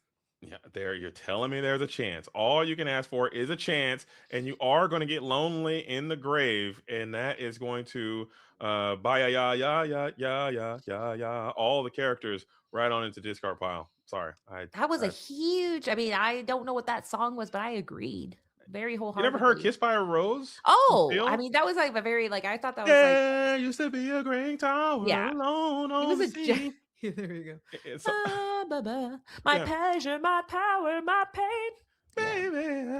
Sorry, we gotta I tangle with Kiss by a Rose. It's been a long match, and quite frankly, I told you that I was gonna have a Shamrock Shake after this match, and then Luke put on a control match, and the machine might be done for the day after this match, and I'm stressed. We're at 19 lore, and now he just has to put some cards and say, respond again. What are you gonna do? Do the Lonely Grave forever? And maybe. So yeah, we'll refill. It was nothing. So that's like Tu Chiang's is getting the heat. I think there's just too much motion over there, man. It's too much energy. We are going to get a chance to peep the hand, and I think that is going to be a GG because you will not be able to mount a threat onto this library. I mean, we can play it out, but unless there's a world where you have some type of dedicated location removal, I just don't know if that is going to be a possibility of victory here with one lore remaining. 2 chains, 4 libraries, as they say.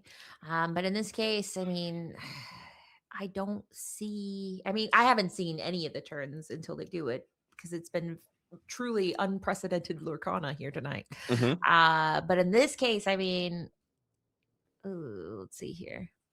JDZ, did you sign that library? I did. Okay. I signed that library. That's quite nice. That's quite a humble brag to be casting and being like, and this signed library by me. I wasn't going to say anything about it at all. I know, but I'm going to do it for you. I won't let it go. I was going to go under the radar. Yeah, that's actually the sign of a true accomplishment. You don't have to mention it. You're like, honestly, it's just a Tuesday for old JDZ. But here we go. He's still fighting. I mean, and that is the hallmark of Ruby Amethyst is you're like, listen, I won't give up on this deck. I won't give up on this matchup. And in this case, he's going to draw 3 cards saying, listen, if there's a Wreck-It Ralph in here, perchance we're still in this. He has the most amount of ink I've ever seen in this ink combo. And if we had a way to do we have a way to generate some rush? Is that what we're playing out? Maybe you got like a Mushu's Rocket or something in the deck, or we just want to play our turn out to the limit, and then I think that is just going to end the game here as the virtual fist bump comes on through. Shout out to both of these players. What an incredible matchup. 2 cool decks being demonstrated in the ICL. I had a good time watching that match. It was another control, and as we get deeper into this meta, more control strategies start to present themselves. Ruby Amethyst might be back. Amethyst and Amber control location board the wipe. Classic, the one that everybody talks about. And it's fun seeing the tech because I mean we saw some very big events and people are like, okay, this is it. Ed Chu says, Sapphire Emerald, it's back. But now anything can be back. And I think at Glimmer Games we're gonna see some crazy business. But I'm hoping to see a Shamrock Shake. That's where I'm ending this.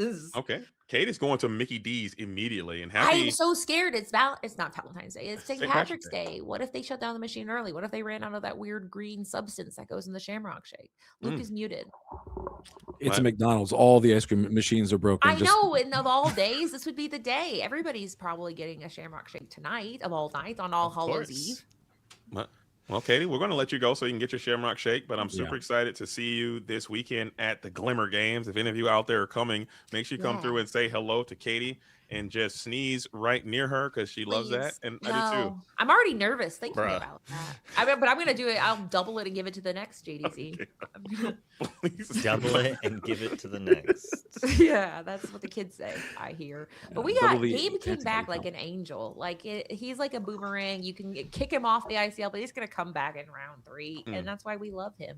I love Gabe. I didn't realize I was a Gabe babe until tonight. Oh yeah, I got the tattoo. And I was an early adopter and I'm glad it paid off. If he got canceled, I would have been so. Oh, we would have both been cooked. So I'm glad it worked out for you and for me. Okay. Exactly. Okay. We're gonna get some more of those ruby eggs as well. Gabe hasn't eaten a ruby egg. I like calling it a ruby egg. That makes it sound classy. So I don't do it out of respect for my coworkers, for my peers, for anybody. But if you all are summoning the egg, I am down. How many do you have in your house right now? There's just jars of it, like just full jars.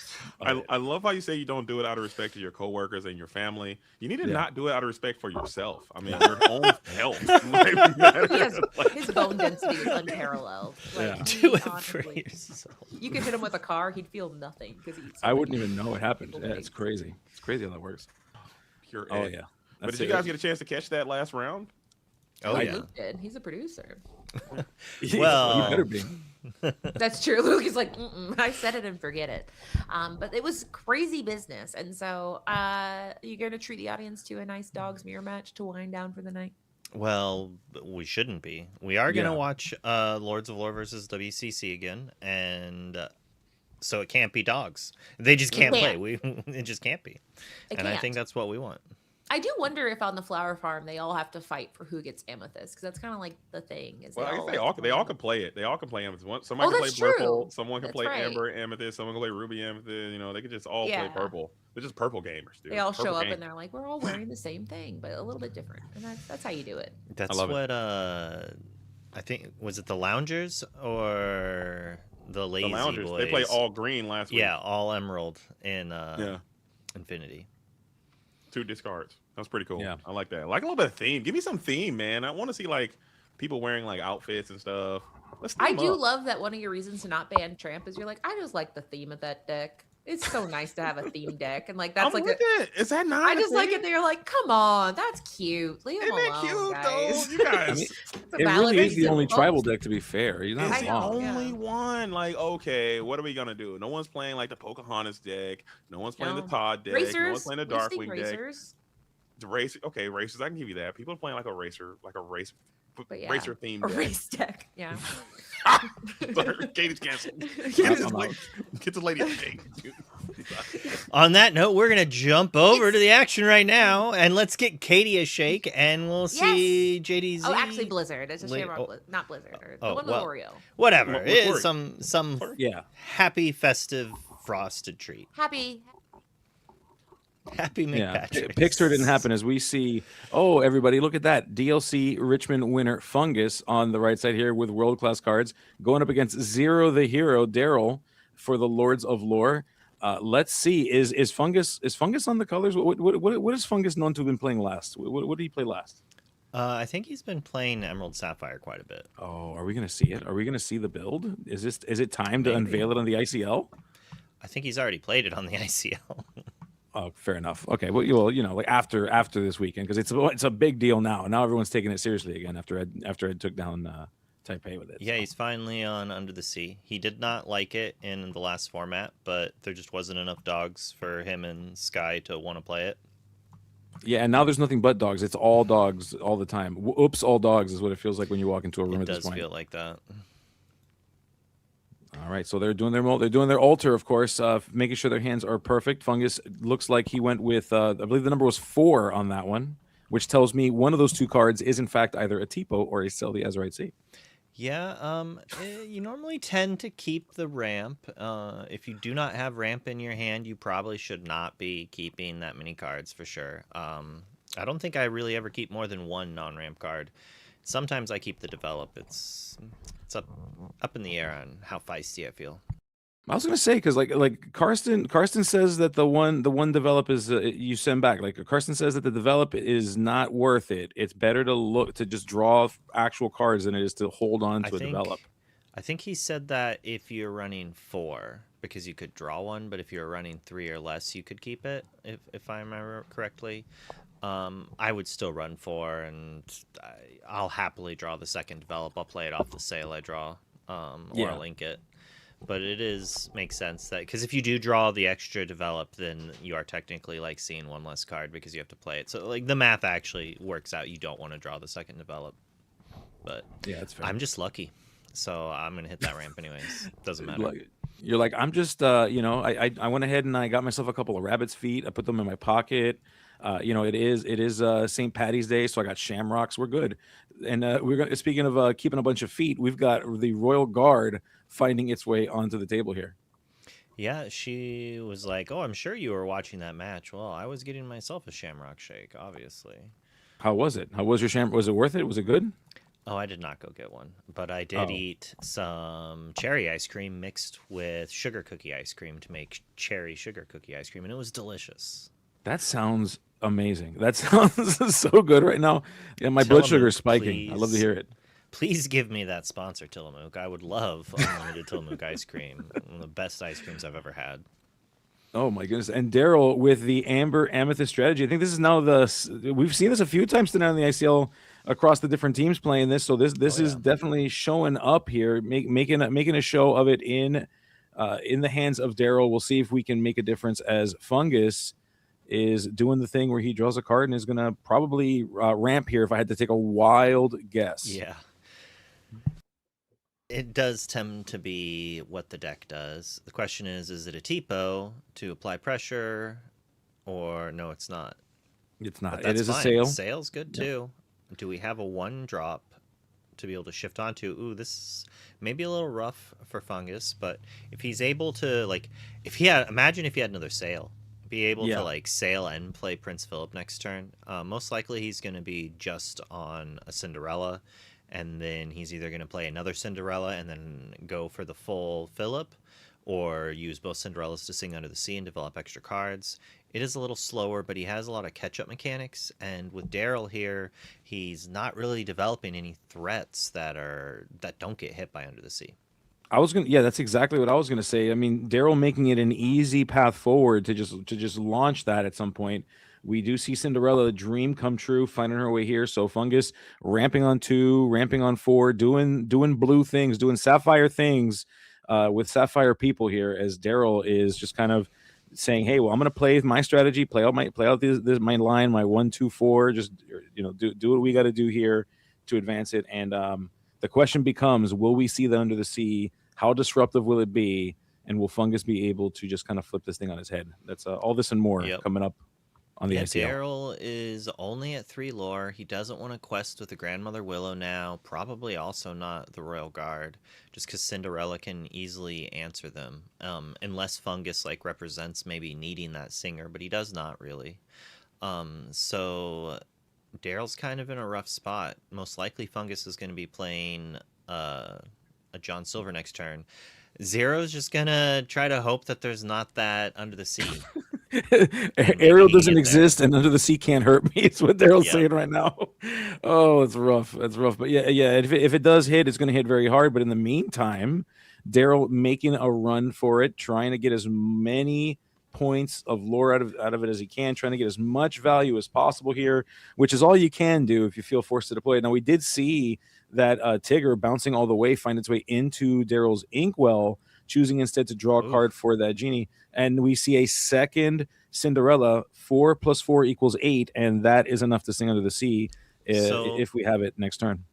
So the question is whether or not Fungus is going to take Daryl's bait. I did say I wouldn't have quested with the Royal Guard, so Daryl questing with it, if I was in Fungus's spot, I'd be like, why is he questing with this? Because I have this in play. And obviously, it appears he's doing it to try to remove singers. So if Fungus challenges this down, then Daryl can send one genie into it, play an Elsa, and then take out the other Cinderella, which then prevents Fungus from being able to sing Mean Malicious and play Prince Philip from his hand for 9. And if he's able to stop him from doing that, then he could get here. And see, Fungus reads that option, does not want that to happen, and he's not going to allow it to. Fungus could also be trying to sing Under the Sea, but he could just play that. He could just pay 8 ink. We don't have to sing every song. Sometimes you can just read it out loud, nice and slow, and it still does the job. You can do it a cappella, right? just launch it, as we see revealing to the hand with the Mowgli. Ooh, we have nothing. No, we have the Vanquisher of Foes, Prince Philip, but we don't have the Malicious, Mean, and Scary just yet. Oof. Okay. Well, that tells us everything we need to know. Fungus playing a fair game right now, it looks like. Well, as fair as you can after having ramped a million times. Yeah, and Daryl can quest up here for another 7 if he wants to, which then would allow both of his Willows to get taken out. Wow. How the library stonks are on the rise, Luke. We're just seeing so many of these libraries all night tonight. This is crazy. Yeah, they've been pretty good in these Amethyst Amber lists, especially when your ramp can go to the library to take advantage of that. It's a lot less painful when you lose 2 or 3 characters to your own Raging Storm when you're drawing a card off of each of them. Yeah, it's true. And suddenly it doesn't feel too bad to potentially lose these Willows if they net you a card because they're hanging out in the library. Feels fantastic. That sounds like a great idea here, as Daryl sends it a full send, except for the Royal Guard. Royal Guard is going to go ahead and stay unexerted, hanging out with that Mowgli. So there's 6 cards in his deck, I think, maybe more. He's probably playing 8 copies of them that he could have drawn there to be able to just still combo and answer it. But we're going to dig 3 cards deeper because we're going to get triple Cinderella triggers and Donald. And we're going to take out some characters here. It's still 1, 2, 3, 4, 5, 6, 7. 1 lore from winning the game. And just enough characters in play to take out that library.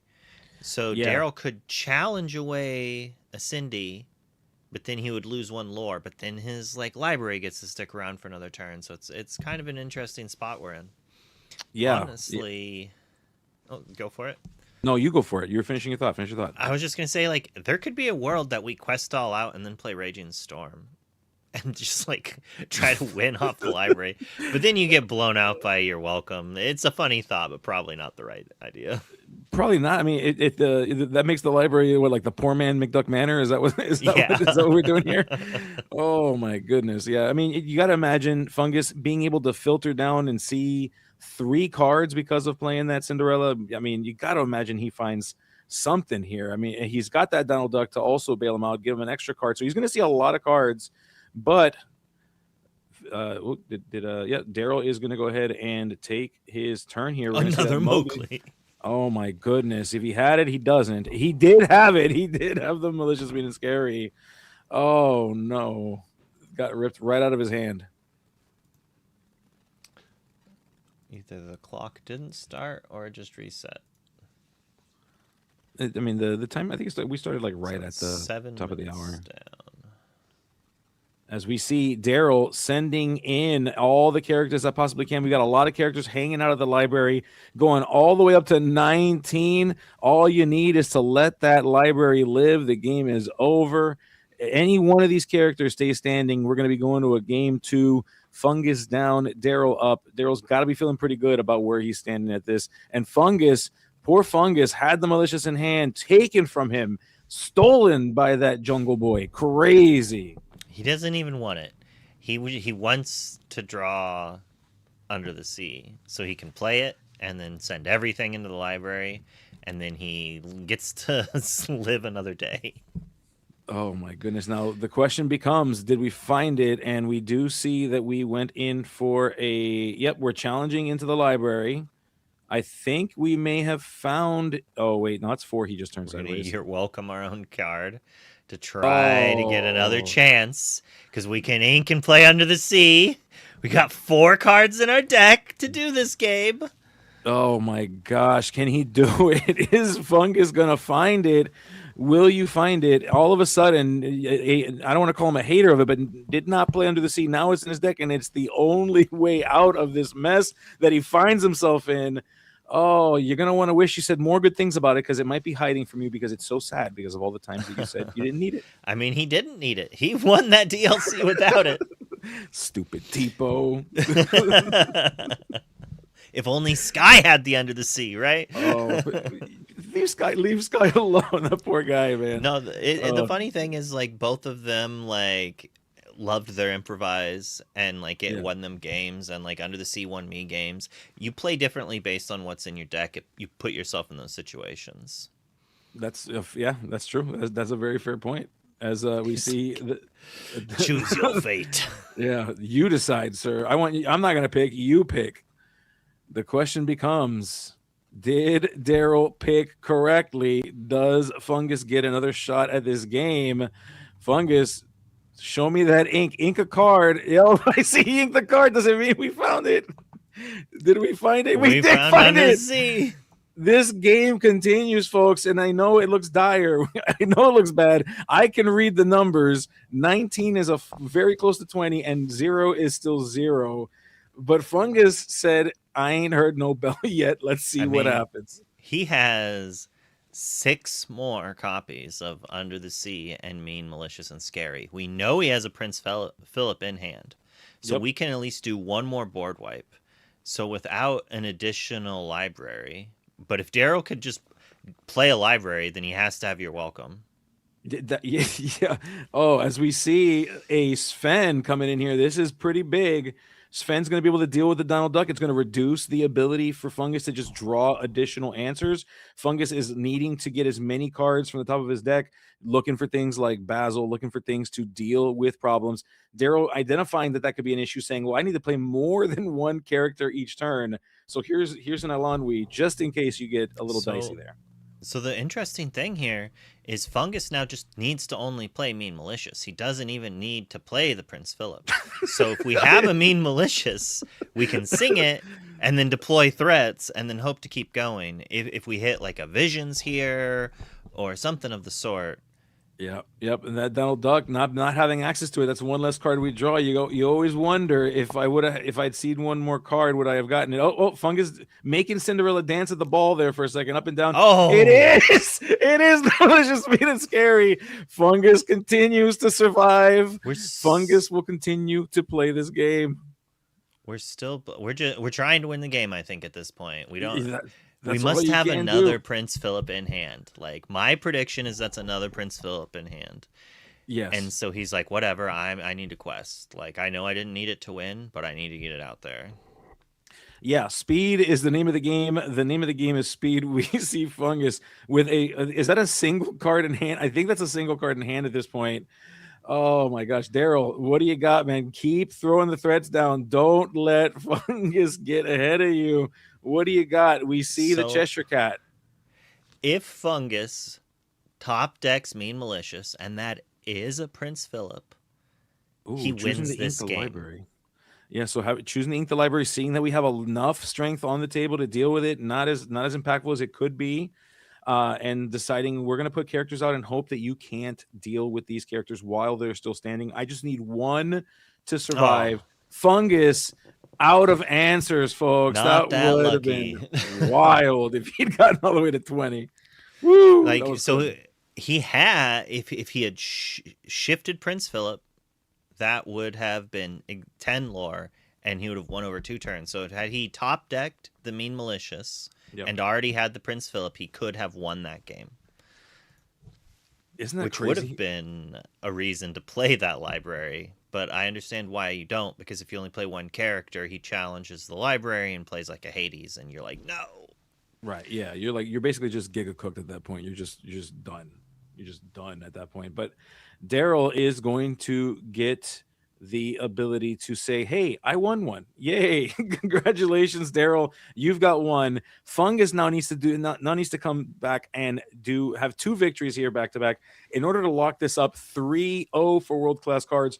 Daryl trying to make sure that the Lords of Lore do not leave tonight without a single point in the ICL. For those of you who do not realize this, in the ICL, every single match matters. It matters. It matters. Tiebreakers. Yes. And I'll tell you, it's funny because having been in this thing, there'd be some like in weeks 1 or anywhere before the first half.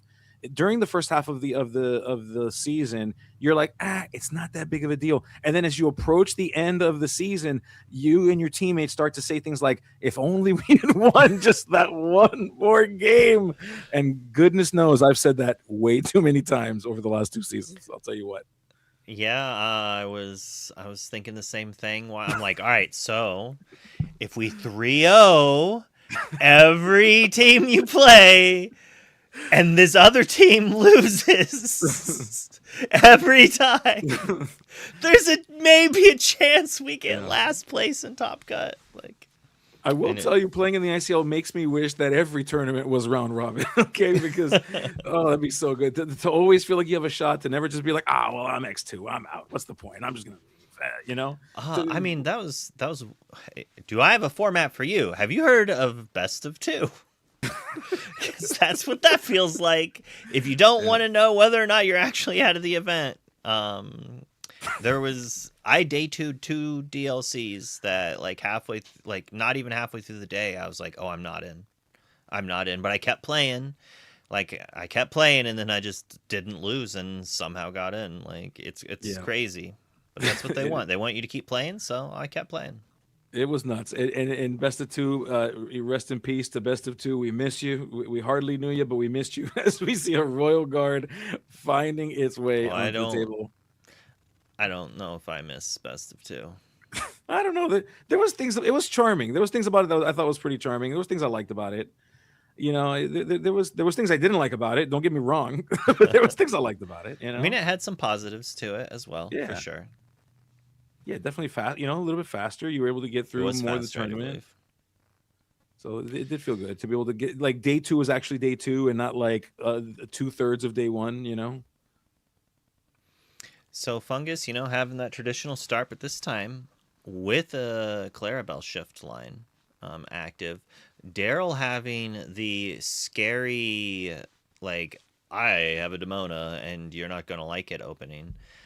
If he's able to get another tree, he might be able to interact before it. No, he's not.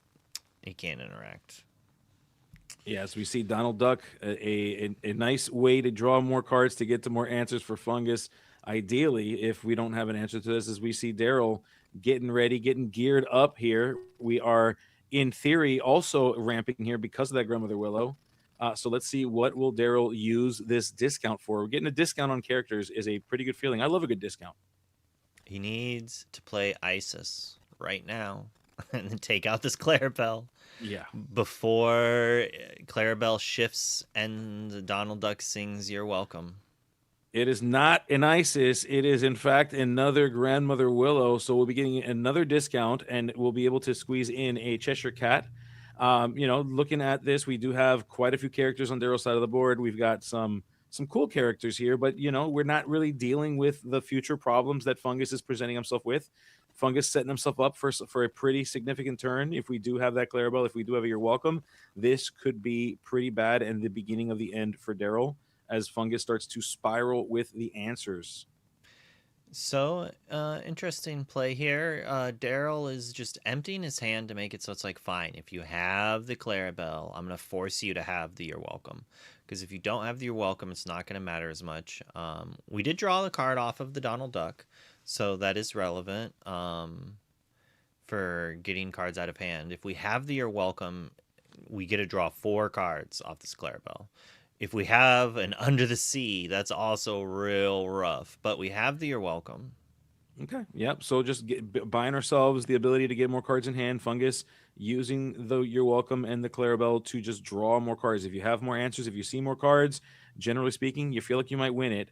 Fungus going ahead and challenging into the Royal Guard, trying to minimize Daryl's side of the board, give him less things that he can use as a potential Demona maybe on its way.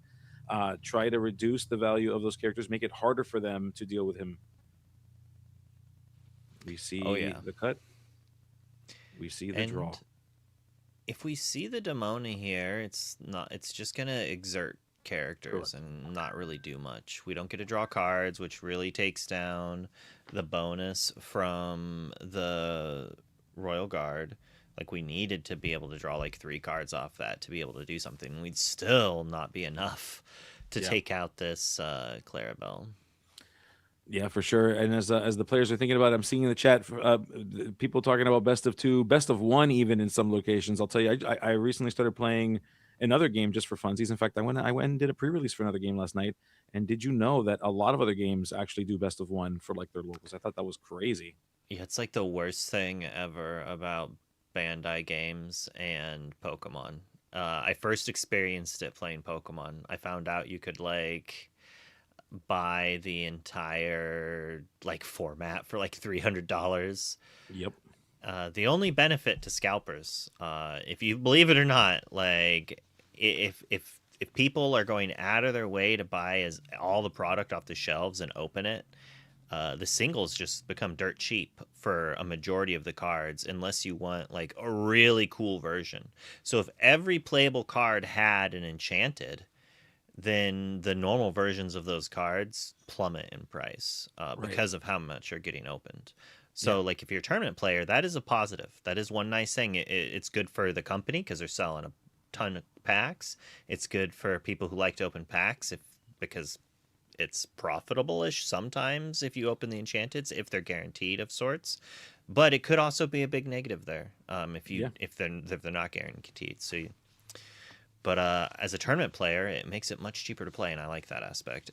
We do see Royal Guard take out the Donald Duck, but we don't really have an answer for this pesky Clarabelle. No, the Clarabelle is running rampant. She is light on her hooves, so she runs real fast as we continue to draw and draw and draw and draw. Just so many cards. Fungus getting so much value from this Clarabelle, unable to be answered. You got to wish you had some way to deal with it. I mean, even looking on the characters on board, even if we were to get a Demona, we would still not be able to deal with that thing with the characters currently on board. It is rough going as we see the Cinderella dream come true coming down. We see the You're Welcome again, dealing with another character, just creating more value for that Clarabelle, making it even harder for Daryl to deal with that Clarabelle. Just there comes a point where the advantage is just being collected so much. You have to wonder if you can even get out of this. Yeah, it's a very demoralizing deck when it wins. I played, as some may or may not know, I played this in the last DLC in NA, Richmond, I do believe, and you just like slowly watch the light leave from your opponent's eyes as like realization like slowly dawns on them that like they have to have the perfect draw like 5 turns in a row, and I have to like not have anything. Right. You just need a Basil. Yeah. I just need a Basil. I need a You're Welcome, and we're good here. And sometimes you draw 4 T-pos in a row. That does happen, but far less times than needed to be to lose some of these games when you've drawn an extra like 6 or 7 cards, as Daryl's just like, hey, Grandmother Willow's gonna make my characters cost less at least. Yeah, try to get value some way. I mean, you want to play an unfair game. That's the way you win this game. You play something that's generally unfair. Fungus, if you need any argument about whether or not this is fair, I can tell you right now, Daryl will tell you it's not. So we're going to go ahead and we're going to play that Elsa to turn that Cinderella sideways. And, we can't really deal with the Clarabelle right now, but if we can minimize the amount of lore pressure that Fungus is putting on us, at least we can try to figure a way out of this.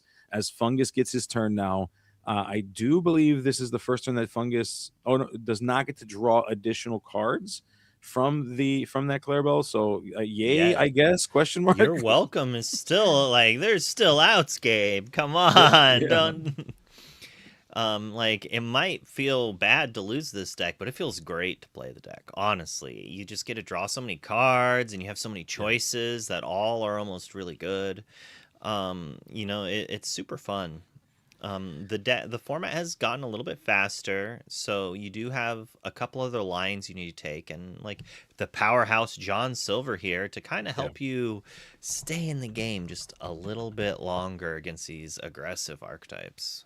Oh no, Under the Sea. This is a board wipe, folks, and Fungus is about to run away with it. We've got so many characters on the board. John Silver already established. So one character every turn that Daryl's going to be putting down is going to be locked up in a reckless spell. And so having to figure out how to get out from underneath this thing, Daryl just continuing to lose control of this game, spiraling out of control as Fungus is slowly starting up the engine and moving his way towards that magical number 20. I'm pretty sure you said this is the first turn he's not drawing up that Clarabelle. He drew 2 cards on that Clarabelle at end of turn. Just saying. He's like, I'm going to empty it all. I'm going to make the gay babe crew eat his words. You know what? Eating our words is the second best thing next to eating red eggs, okay? That's what we love to do here at the gay babe crew. I can smell it through the monitor. The vinegar it permeates. It's interesting and it permeates. It's gross. We see the Elsa coming in and dealing with the Clarabelle, but I mean, cool, I guess, right? Like, I guess that's cool. Basically is where we're at with this. We're just trying to keep pressure. We're trying to figure out a way to not get out from underneath this. Fungus is going to go ahead and sing You're Welcome again. Oh, this is just so bad. So bad. Although, because there's no other cards on Daryl's mat, I got to say, look at that mat. What a beautiful mat. It is quite gorgeous. I was going to say, Daryl's not out of it, though. Like, Fungus is finally gaining some lore. And he's, like, having to commit a big board wipe Prince Philip just to apply pressure. And it's kind of like, all right, Daryl, you need to get to this Raging Storm. But I do believe Daryl is still an ink short. He has 6 right now. He can go up to 7. So Fungus is going to at least get a quest for 9 or for 8. Yeah, for 8. I was thinking of that Mufasa again, but Prince Philip does only go for 3. And that might be worth playing the Prince Philip out to just get that one burst. And then it's going to mean all your 2 lore threats for the rest of the game are also going to be a little scary. That's true. I mean, you can also just say, hey, Raging Storm doesn't exist, and maybe I get 2. But yeah, you're right. I mean, given how many cards Daryl has been given the ability to draw here, it's hard to think he doesn't have it. But yeah, we do see we're inking the Tigger, and so I think so that puts us. Is that the 8? Is that the? Oh no, it's it puts us at 7. You're right. Yeah, you were right. You saw that. The ink looked a little weird to me there. I wasn't sure if it was 7 or 8 at that point. But we are turning 4 sideways. We kind of have to empty our hand a little bit. We can't just not play things. Then Fungus is just like, okay, I'll play a few things, then I refill. So it doesn't even matter if you be prep because my hand's already still filled up. Yeah, and we went ahead and we played that Leaping Reindeer to send away that John Silver. John Silver, what a scary, scary card. Good to see that it's gone, as we are going to go ahead and develop our brain over on Fungus's side. And I love that. I love that you brought up the Enchanted Raging Storm. That is another beautiful card. All of the Enchanted cards set, Beautiful cards. Yeah, Beautiful I do like cards. the enchanteds of this set. One of my more favorite ones. I'm sad I did not get one in my pre-release. Sorry to hear it, bud. Sorry to hear it. Yeah. The every single one of them. I it's funny because I only ever have like one chase each set, and this set it's like, well, I need the angel. The angel looks really cool, and I need the Darkwing Duck because that one looks really cool, and I love Tamatoa, so I gotta have that one, and I gotta have this one. Ohana's gorgeous. Ohana's and the Raging great. Storm is like, yeah. Who would have knew what I needed in my life was like paper cut art for enchanted. That's exactly what I needed in my life. Oh yeah. Oh, Fairy! Shout out to Fairy Queen Tink with the Todd, calling out Todd as the chase. That's another good one. Yeah, that's a beautiful one. Scrooge is another beautiful one too. Yeah, they're all so good. They're all beautiful. Yeah, I do like quite a few of the Winter Spell cards and the art treatments they've kind of had. I do kind of want more because I'm greedy, but who doesn't? Like, yeah. Speaking of treatment, Daryl's going to need something for the wounds that he's suffering from as we see all of this quest, all of this lore coming on to the table here. We do see a full-on quest. We went ahead and played the Cinderella, giving Fungus the ability to clean up the hand. If we are facing down the barrel of a Raging Storm, at least we got to clean our hand up by one card, see something fresh.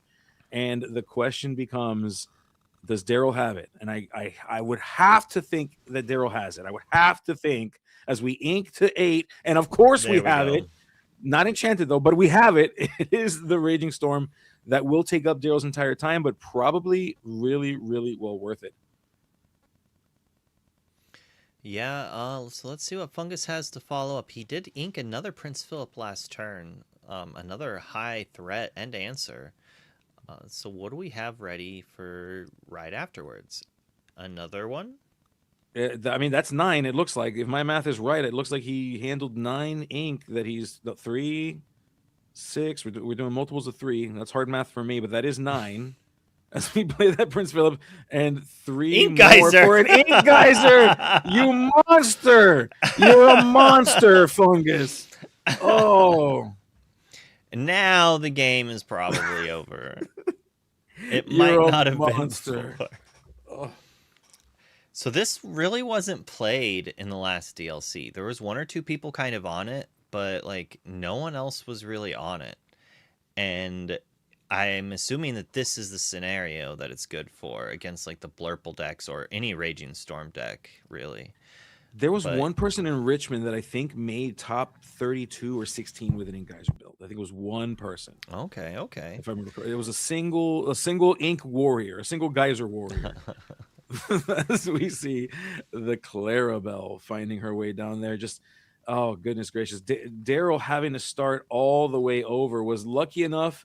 Fungus, gracious and wonderful enough to give us the ink, and just enough ink, thankfully for Daryl, to be able to play the Horseman Strikes. So at least that Prince Philip is not going to run away with this whole thing, but still on the back foot after a beautiful board wipe from that Raging Storm, going all the way back down to 3 ink each. And of course, Fungus is the one playing Sapphire, so that means that he will easily be able to ramp all the way back up pretty quickly. Yeah, I mean, but we do have to have more ramp, unless we had inked sails and whatnot earlier, and I wasn't noticing it. But it is kind of rough. It's almost better if he had been able to play like a John Silver or a Basil. Playing a Basil would have been really good there too. Yeah. Just something it's a big threat that we don't have a card like Horseman Strike to just quickly answer it. Yeah, and Fungus just sending out characters saying, well, you know what? I'm going to go ahead and send more lore pressure your way, all the way up to 6 ink to Daryl's 4 right now.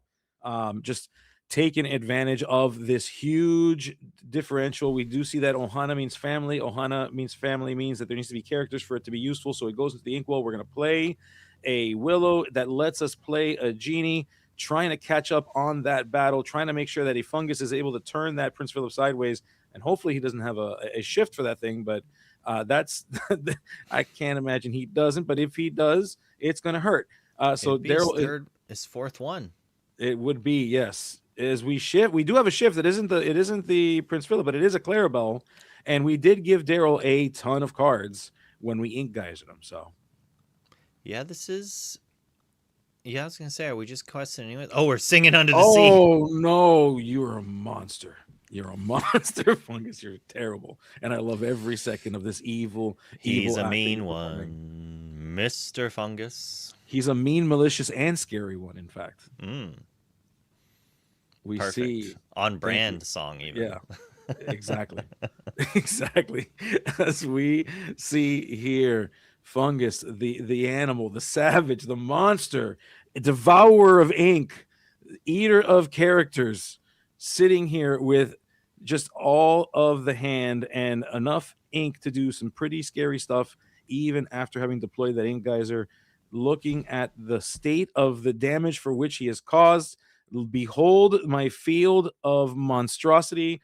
I will win this game yet. Daryl trying to fight from underneath this battle, trying to see if we can get out from underneath the powerful claws of Fungus. Can he do it? That's not with that. Something evasive, I do believe. It does, in fact, give something evasive, which is good because we have the Horseman Strikes. And if we give something evasive, the Horseman Strike can be used against it. You'll love to see it. I had a feeling that we had some tricky deployments. You know what? I love it, though. If you're going to play a deck that doesn't use evasives, I will help you. I've got your back. I do it again. Do it again, Daryl. Do it again. You need to. If you don't do it again, you're out of this one. Just lay it on him. Tell me you have it again, please. Send that Basil away. Well, let's draw on the third Horseman Strike. He drew 3 Prince Philips. You could draw 3 too. He also, I believe, if I think I'm remembering that it was this game, I think he inked one like really early on too. So it could have gone back to his hand with the ink geyser. So it's possible. I want to say, I want to say it was this game that was really early on. Oh, if you're playing a genie, it's probably because you don't have another one. Because I can't imagine you wouldn't just send this stupid Basil back to Fungus's hand. Well, that's an answer. Oh, it's even better. That's even better. Daryl, keep fighting the good fight. Daryl, I believe in you. Fight the good fight. You can do it. Get out of this. Oh, my goodness. Fungus not letting Daryl give an inch. He's saying, no, I need to get this game. I need to take this game from you so that we can go to a game 3 and I can win this whole thing. We want world-class cards to go 3-0. But Daryl's saying, no. The Lords of Lore need at least one from this sequence as we see Prince Philip, the vanquisher of foes. Wait, sorry. Yes, we launched the Malicious Mean and Scary, and yes, we did play Malicious as well. So that way, we're playing around, having another one. It also like maintains more lore. See, we lost both characters. So Horseman Strikes again to that vanquisher of foes. Oh my goodness, Daryl fighting the good fight. You gotta love it. You gotta respect the strong will to survive. We see a Mowgli finding its way with and there's my a head goodness. held high, or sorry, not the what's that? The chaos. I forget the full name of that card. Something chaos. It's got chaos in it. But if I can spell chaos properly. The guidebook stopped chaos in its tracks. Stopped chaos in its tracks. I thought it was head held high for a second. I'm like, what a monster. He went all the way back to set 8. It's crazy. As we see the guidebook coming into play, trying to give Daryl more answers, more ways to get out of this. Daryl, we believe in you. We're rooting for you, bud. Oh, a Malicious Mean and Scary, and another Prince Philip, just stringing them along, just continuing to combo after combo after combo. Daryl trying to stay in this, but Fungus is saying, no, you will not. I will take this game too. I forgot the ink geyser could return the Prince Philip inked. Yep, so that is his third played one now. I think there's still one more in his deck. Oof. Oh my goodness. We're inking the Illumineer, and we're playing the Raging Storm. Another one here for Daryl, sending all the characters back, restarting this game with all the ink. The question becomes, does Fungus have another ink geyser? Are we going to do this again? Are we going back in time? Are we doing another time warp and going all the way back to the year 2000? Back to the year some other time when 2020. Like 20. Let's say 2019, like months before the big event. Nah, I don't want to go through that again. That was terrible. But we do see Fungus here turning 4 sideways, playing a Cinderella again. That's pretty good with the Ink Geyser too. Yep. Because it happens after the Ink Geyser triggers. So like if we are going to Ink Geyser, playing a Cindy and maybe, we're just activating it. Yeah. So I'm guessing that means we did not have it, or we don't want to do it yet. Can't imagine why you wouldn't just launch it. But yeah, so did we not ink anything? Or does Fungus like his hand that much? I thought he drew off of it. I could just be wrong. I don't know, but we see the Elsa. Oh, it's readied. It puts it into play ready. All right, and then so we and then we're gonna play Illumineer. What else do we got? Nope, we're passing it back. Both players playing at a quick pace here, trying to make up some time, not wanting to let this game go too long. As we see a John Silver finding its way onto the table, choosing one of those characters to be reckless, as well as a perfect gentleman Donald Duck.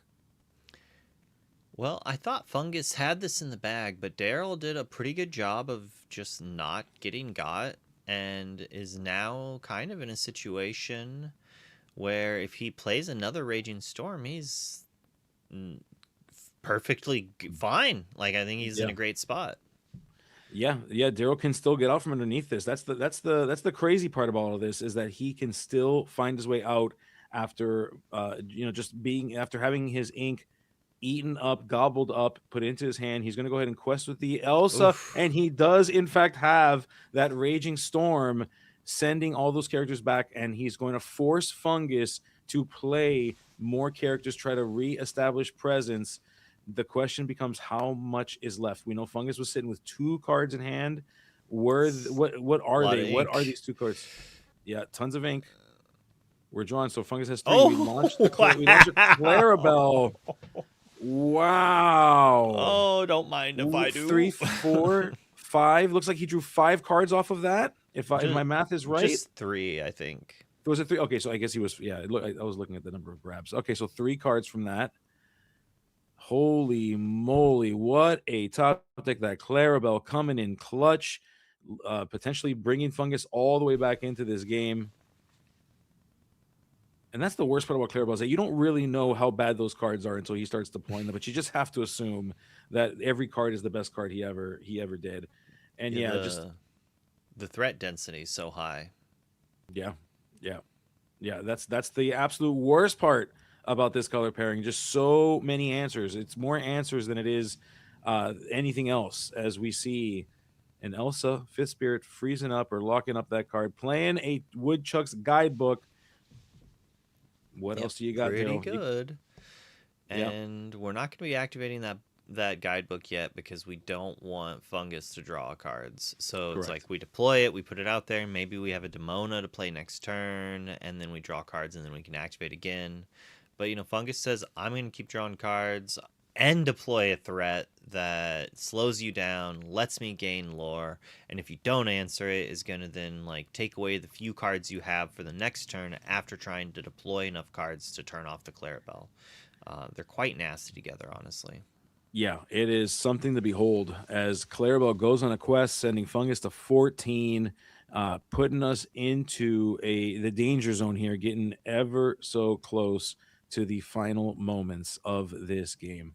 Yeah, Fungus is just a turn away from sealing the deal here, so Daryl has to do something, and I don't think he can. Yep. So Fungus is giving us game 3 here. And with 20 minutes to boot, so can they do it? How many Ink Geysers does it take to push up 20 minutes of time is the question. Man, oh man, those Ink Geysers, so bad for time, but so good for the drama, I gotta say. Yeah, this has been a TCG strategy for a long time. You play something to interact with the resources right after you play a gigantic threat. Or you wipe what they play, you banish all their characters, play a location, It's a very similar style of gameplay. Sometimes you just have to answer the resource that kind of answers yours, and Ink Geyser does that in a way where, oh, now you can't play the cards you need to interact with this gigantic threat that I played, and most of the answers for clean answer cost 3 to 5. Yeah, certainly. As we're seeing this alter phase happening here, and Daryl is now going to get his opportunity to be on the play again. So the question becomes, what is the line? What is the pattern forward that Daryl needs to find in order to come out from underneath this, win this whole thing? Hopefully he'll be able to find it and not get under the seat too soon.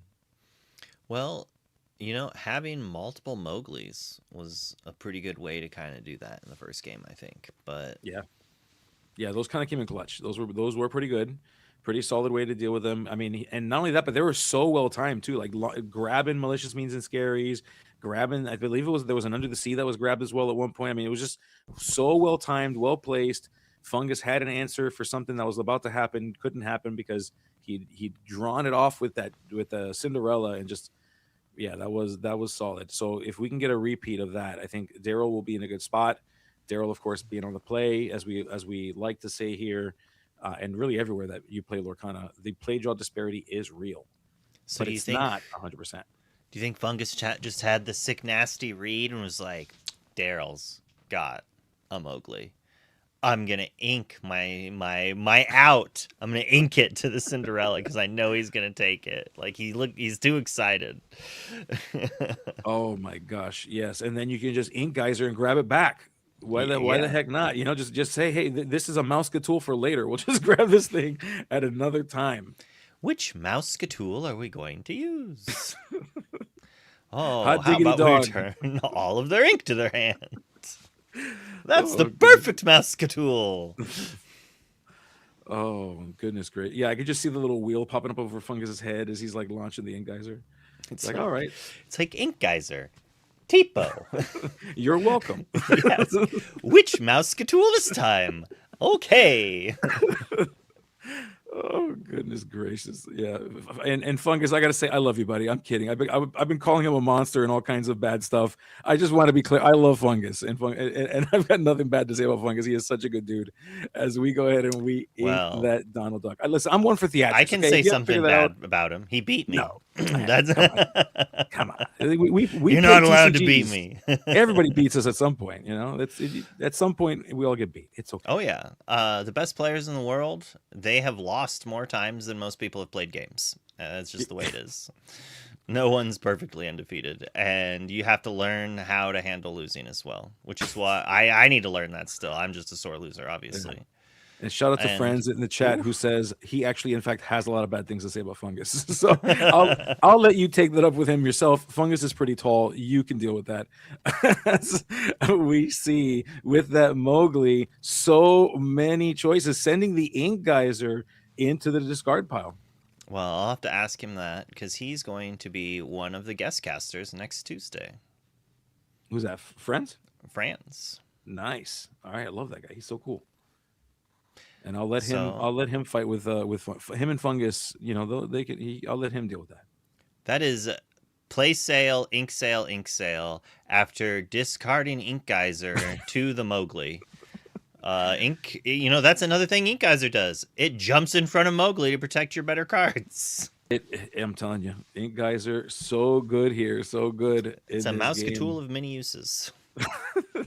It's bait. It can be bait. It could be just an eater of ink, as we see Ohana means family finding its way into the ink well. And Daryl saying, okay, well, if you're not going to play characters, I'm just going to go ahead and keep sending these characters sideways. I win this game by exerting characters and questing.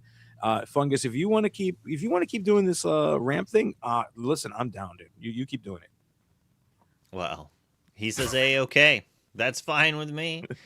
I'm going to go up to 5, then play another Prince Philip, and then maybe some other fun cards, draw a card here or there, and then next turn shift and answer what you have in play. Daryl only has 3 lore in play. Yeah, it's 3 characters, but that's still 6 more turns of questing with no interference to win this game. Correct. That's not enough. No, and by the time he does, Fungus has Under the Sea. Yeah, and for those of you watching, if you've never had the immense pleasure of playing against the Emerald Sapphire strategy, there nothing feels quite as good as getting all the way up to 17 and then losing when your opponent is at 0, jumping all the way to 20. There's not a feeling quite like that. I'll tell you that. There's a lot of feelings that you can feel in Lorcana. That's one you don't get too often, okay? And when you do, boy, does that change you. All right. There's the moments before that and then the moments after that point in your life. It shapes who you are. Yeah. It's like AD, like Anno Domino before, after BC, like that. Yeah, it's like that. There was the moments of my life before I got that, and then the ones after, as we see 2 beautiful dancing princesses and dreams coming true. That means we get to clean up 2 cards. We get to ramp 2 cards, and Fungus is eating good right now as he is just getting so much ink. He is telegraphing to me that he has something again. I mean, we're back at it like we were in game 1, where it's just like he's not taking the bait of challenging because he needs 2 singers in case Daryl has an Elsa here to take out both of them. Yep. And since now that he didn't challenge, Elsa doesn't cleanly answer both. Daryl's down to like 1-2 cards in hand.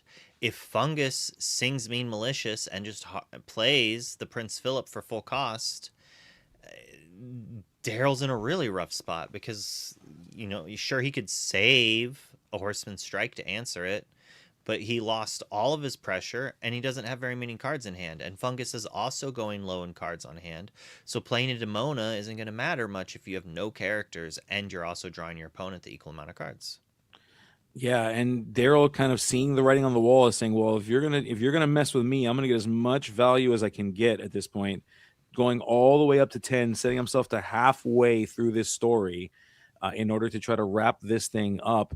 Fungus kind of going through, looking at the answers, what makes the most sense, how can I do this the most efficiently, and Fungus deciding that is with a Malicious, Mean, and Scary and a Prince Philip to wipe this board.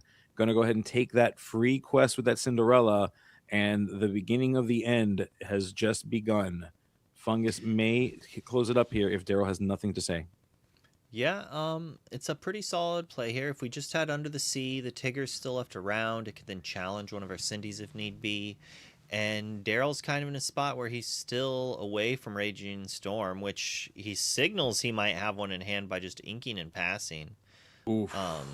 But it's kind of a rough spot here for Daryl. His answers to this are basically Horseman's Strike and Raging Storm, and since he didn't play Horseman's Strike, that puts him in a real rough spot.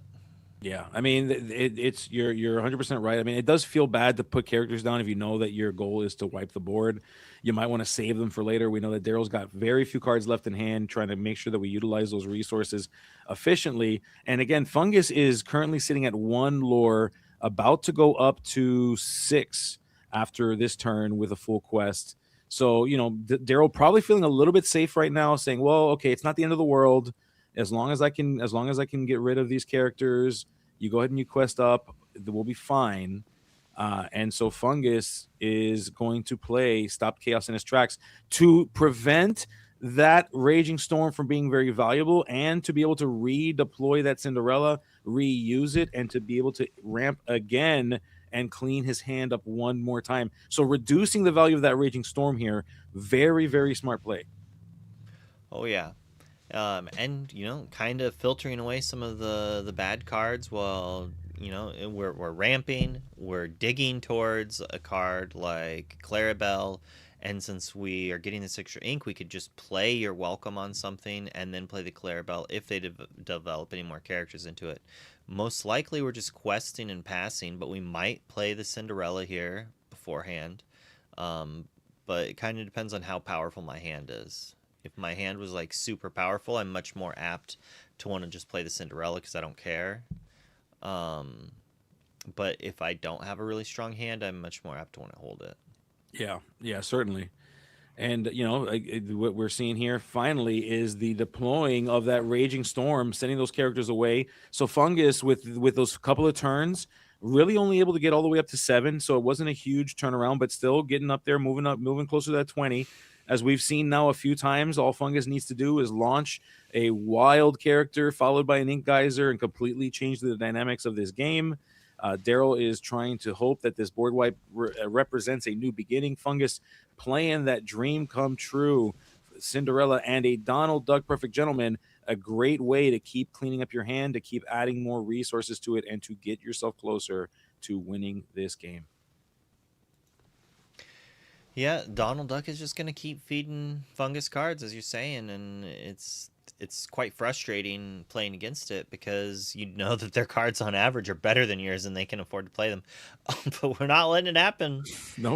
No, we're saying nay, Fungus. You are the monster. You are, in fact, the foe that needs to be vanquished, not me. I'm going to get rid of you with this cold, raging storm. Fungus, though, says, okay, let's see what else we got. We're going to play Vision of the Future. I'm going to look at the top 5 cards of my deck and get the best one from there. That card may as well say, look at the top 5 cards of your deck, grab the best one, win the game if you're not careful. 2 cards left in Fungus's hand. And so what did Fungus grab? That's the name of the game. That is the question here. It's quite the interesting question as well. Fungus is playing some spicy cards. Yeah. So it could be another random one of that he's playing. Or just card value, that quest for 2. Card value is card value. We want to continue to see the ability to gain lore. We want to be able to see more cards. Donald Duck is a great way to do that. A Cinderella threatening a shift in case we want to play other things. Another great card to have down here, as Daryl is going to have to start putting things on the table, start winning this game. And a Genie, it's okay. It's not bad. It lets you draw a card. It replaces itself. A quest for 2. It's a card and maybe gets you answers to things you want to see. Yeah, Fungus is light on cards in hand, so there's a world that he doesn't draw Under the Sea. And in that world, you might be able to quest a couple of times with this Genie, but it's going to be rough. Yep. But you also need 2 cards to win with the Prince Philip combo. Oh no, is he gonna do it? He does it so that Cinderella will get rid of that guidebook, punishing Daryl for letting it sit around for a turn. That is rough going here because the whole problem with Clarabelle is that you don't want to give her the ability to draw if he does have the shift, but at the same time the little Clarabelle can get rid of the items, and so you're just kind of caught in this really weird catch-22. You're darned if you do, you're darned if you don't. And that's where we land when it comes to this. Fungus still has tons of ink though, just so much ink. All the more to play plenty of glimmers here, and we don't even need to shift it. No, we don't. Why lose a character when we can just play it for its full retail price? We're going to go ahead and quest with those 2. We're going to get up to 10. We're tying Daryl. We've got 4 glimmers to Daryl's 1 glimmer. This is not looking good, folks. This is looking tough for Daryl. Fungus is excited about this. This is exactly where he wants to be. Yeah, he's in a pretty solid position here. 2 cards in hand, 4, 8, 12 ink in play, and a solid 6 lore in play. So in 2 turns, Fungus is going to win this game, and Daryl's already played 2 Raging Storms. We're down 1 ink geyser, but there's Correct. a possibility that another one comes up in the next turn or 2. Seal the deal. I was going to say, I mean, we've seen so many cards. We've filtered through so many. We've played so many Cinderellas. We've had multiple Donald Duck triggers. If we're not near it, then Fungus is just unlucky and it's the last card in his deck or something. But that does happen sometimes, but I'd argue that that's probably unlikely here. We are going to see now as Daryl will get his opportunity to start to play this game, get an Elsa out there, choosing to exert a Clarabelle. It will be a Clarabelle. We're choosing which one. It is going to be the smaller Clarabelle, and Daryl having to decide what to do next. And the winner of this match isn't the only one who's winning. For those who've paid attention, Katie is getting her Shamrock Shake. It does appear they did not close the machine down. Let's go. She is in the... I don't mean to dox anyone. Sorry. Yeah, she's in the drive-thru. Oh, no. everybody flood your local McDonald's. She might be there.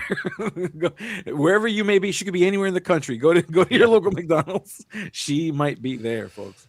As we see, surprise meet and greet at McDonald's. yeah, you tell us where it's at, and good luck to you. As we see, no, don't do that. Do not tell us. Do not do that. Do not do that. If you happen to find her there, tell her thank you for the awesome commentary. Thank you for being a cool person, but do not tell her that you found her there. Do not tell us that you found her there. As we see Fungus counting out the ink to decide what devious plot he's going to do next. I assume it's going to be trying to draw cards and remove all of Daryl's cards from play. Well, that's one way to get through your deck. You got half that math right for sure. You draw cards is what those cards do. As we go ahead and 4, 4, and 4. All right. So what's this last 4 for? It's to play a You're Welcome, which I guess indirectly does let you draw more cards and remove. So Luke, congratulations. You have won because you get everything that you said would happen. He drew cards and he removed things, and he's going to draw more cards and quest for lore. I did forget to mention he's going to gain lore this turn. Oh, so close. So close. 2 out of 3, though. That ain't bad. I mean, he hasn't done it yet. That's true. That's true. Oh goodness. And yeah, just deciding how do we handle this, and it's obvious. You just got to touch the characters, turn them sideways, just like you would touch grass, and we go all the way to 15. And that, my friends, might be the end of this whole thing, unless Daryl is able to storm. I always want to go into Arabian Night. I don't know why I like the tune. I just want to. It's such a good song. It is so good, you know. I cannot wait for there to be songs with like song cards with the lyrics of that song in it. It's gonna be so good in this game. Oh yeah, I can't wait for them to reprint A Whole New World. I thought Fungus was a monster. You're a monster. You're terrible. You thought drawing cards with Clarabelle was fun. Have you tried making your opponent discard their whole hand and drawing 7 when you have a Prince, a John, and a Diablo in play? Oh god, that would be so savage. So savage. I feel like it's a matter of time before we get it back. I feel like next cycle, like next rotation, we have to have it. Like we got to get it back. I miss it. It's been so long. I can't wait. Well, maybe you can get picked up by one of the ICL teams and play in an Infinity Week if you want to play with it. I'm sure we'll see some, as Amber Steel Song has been pretty good in Infinity so far. Yeah. I don't know what's happening right now in the game, but I'm more than happy to continue talking about Amber Steel Song in Infinity.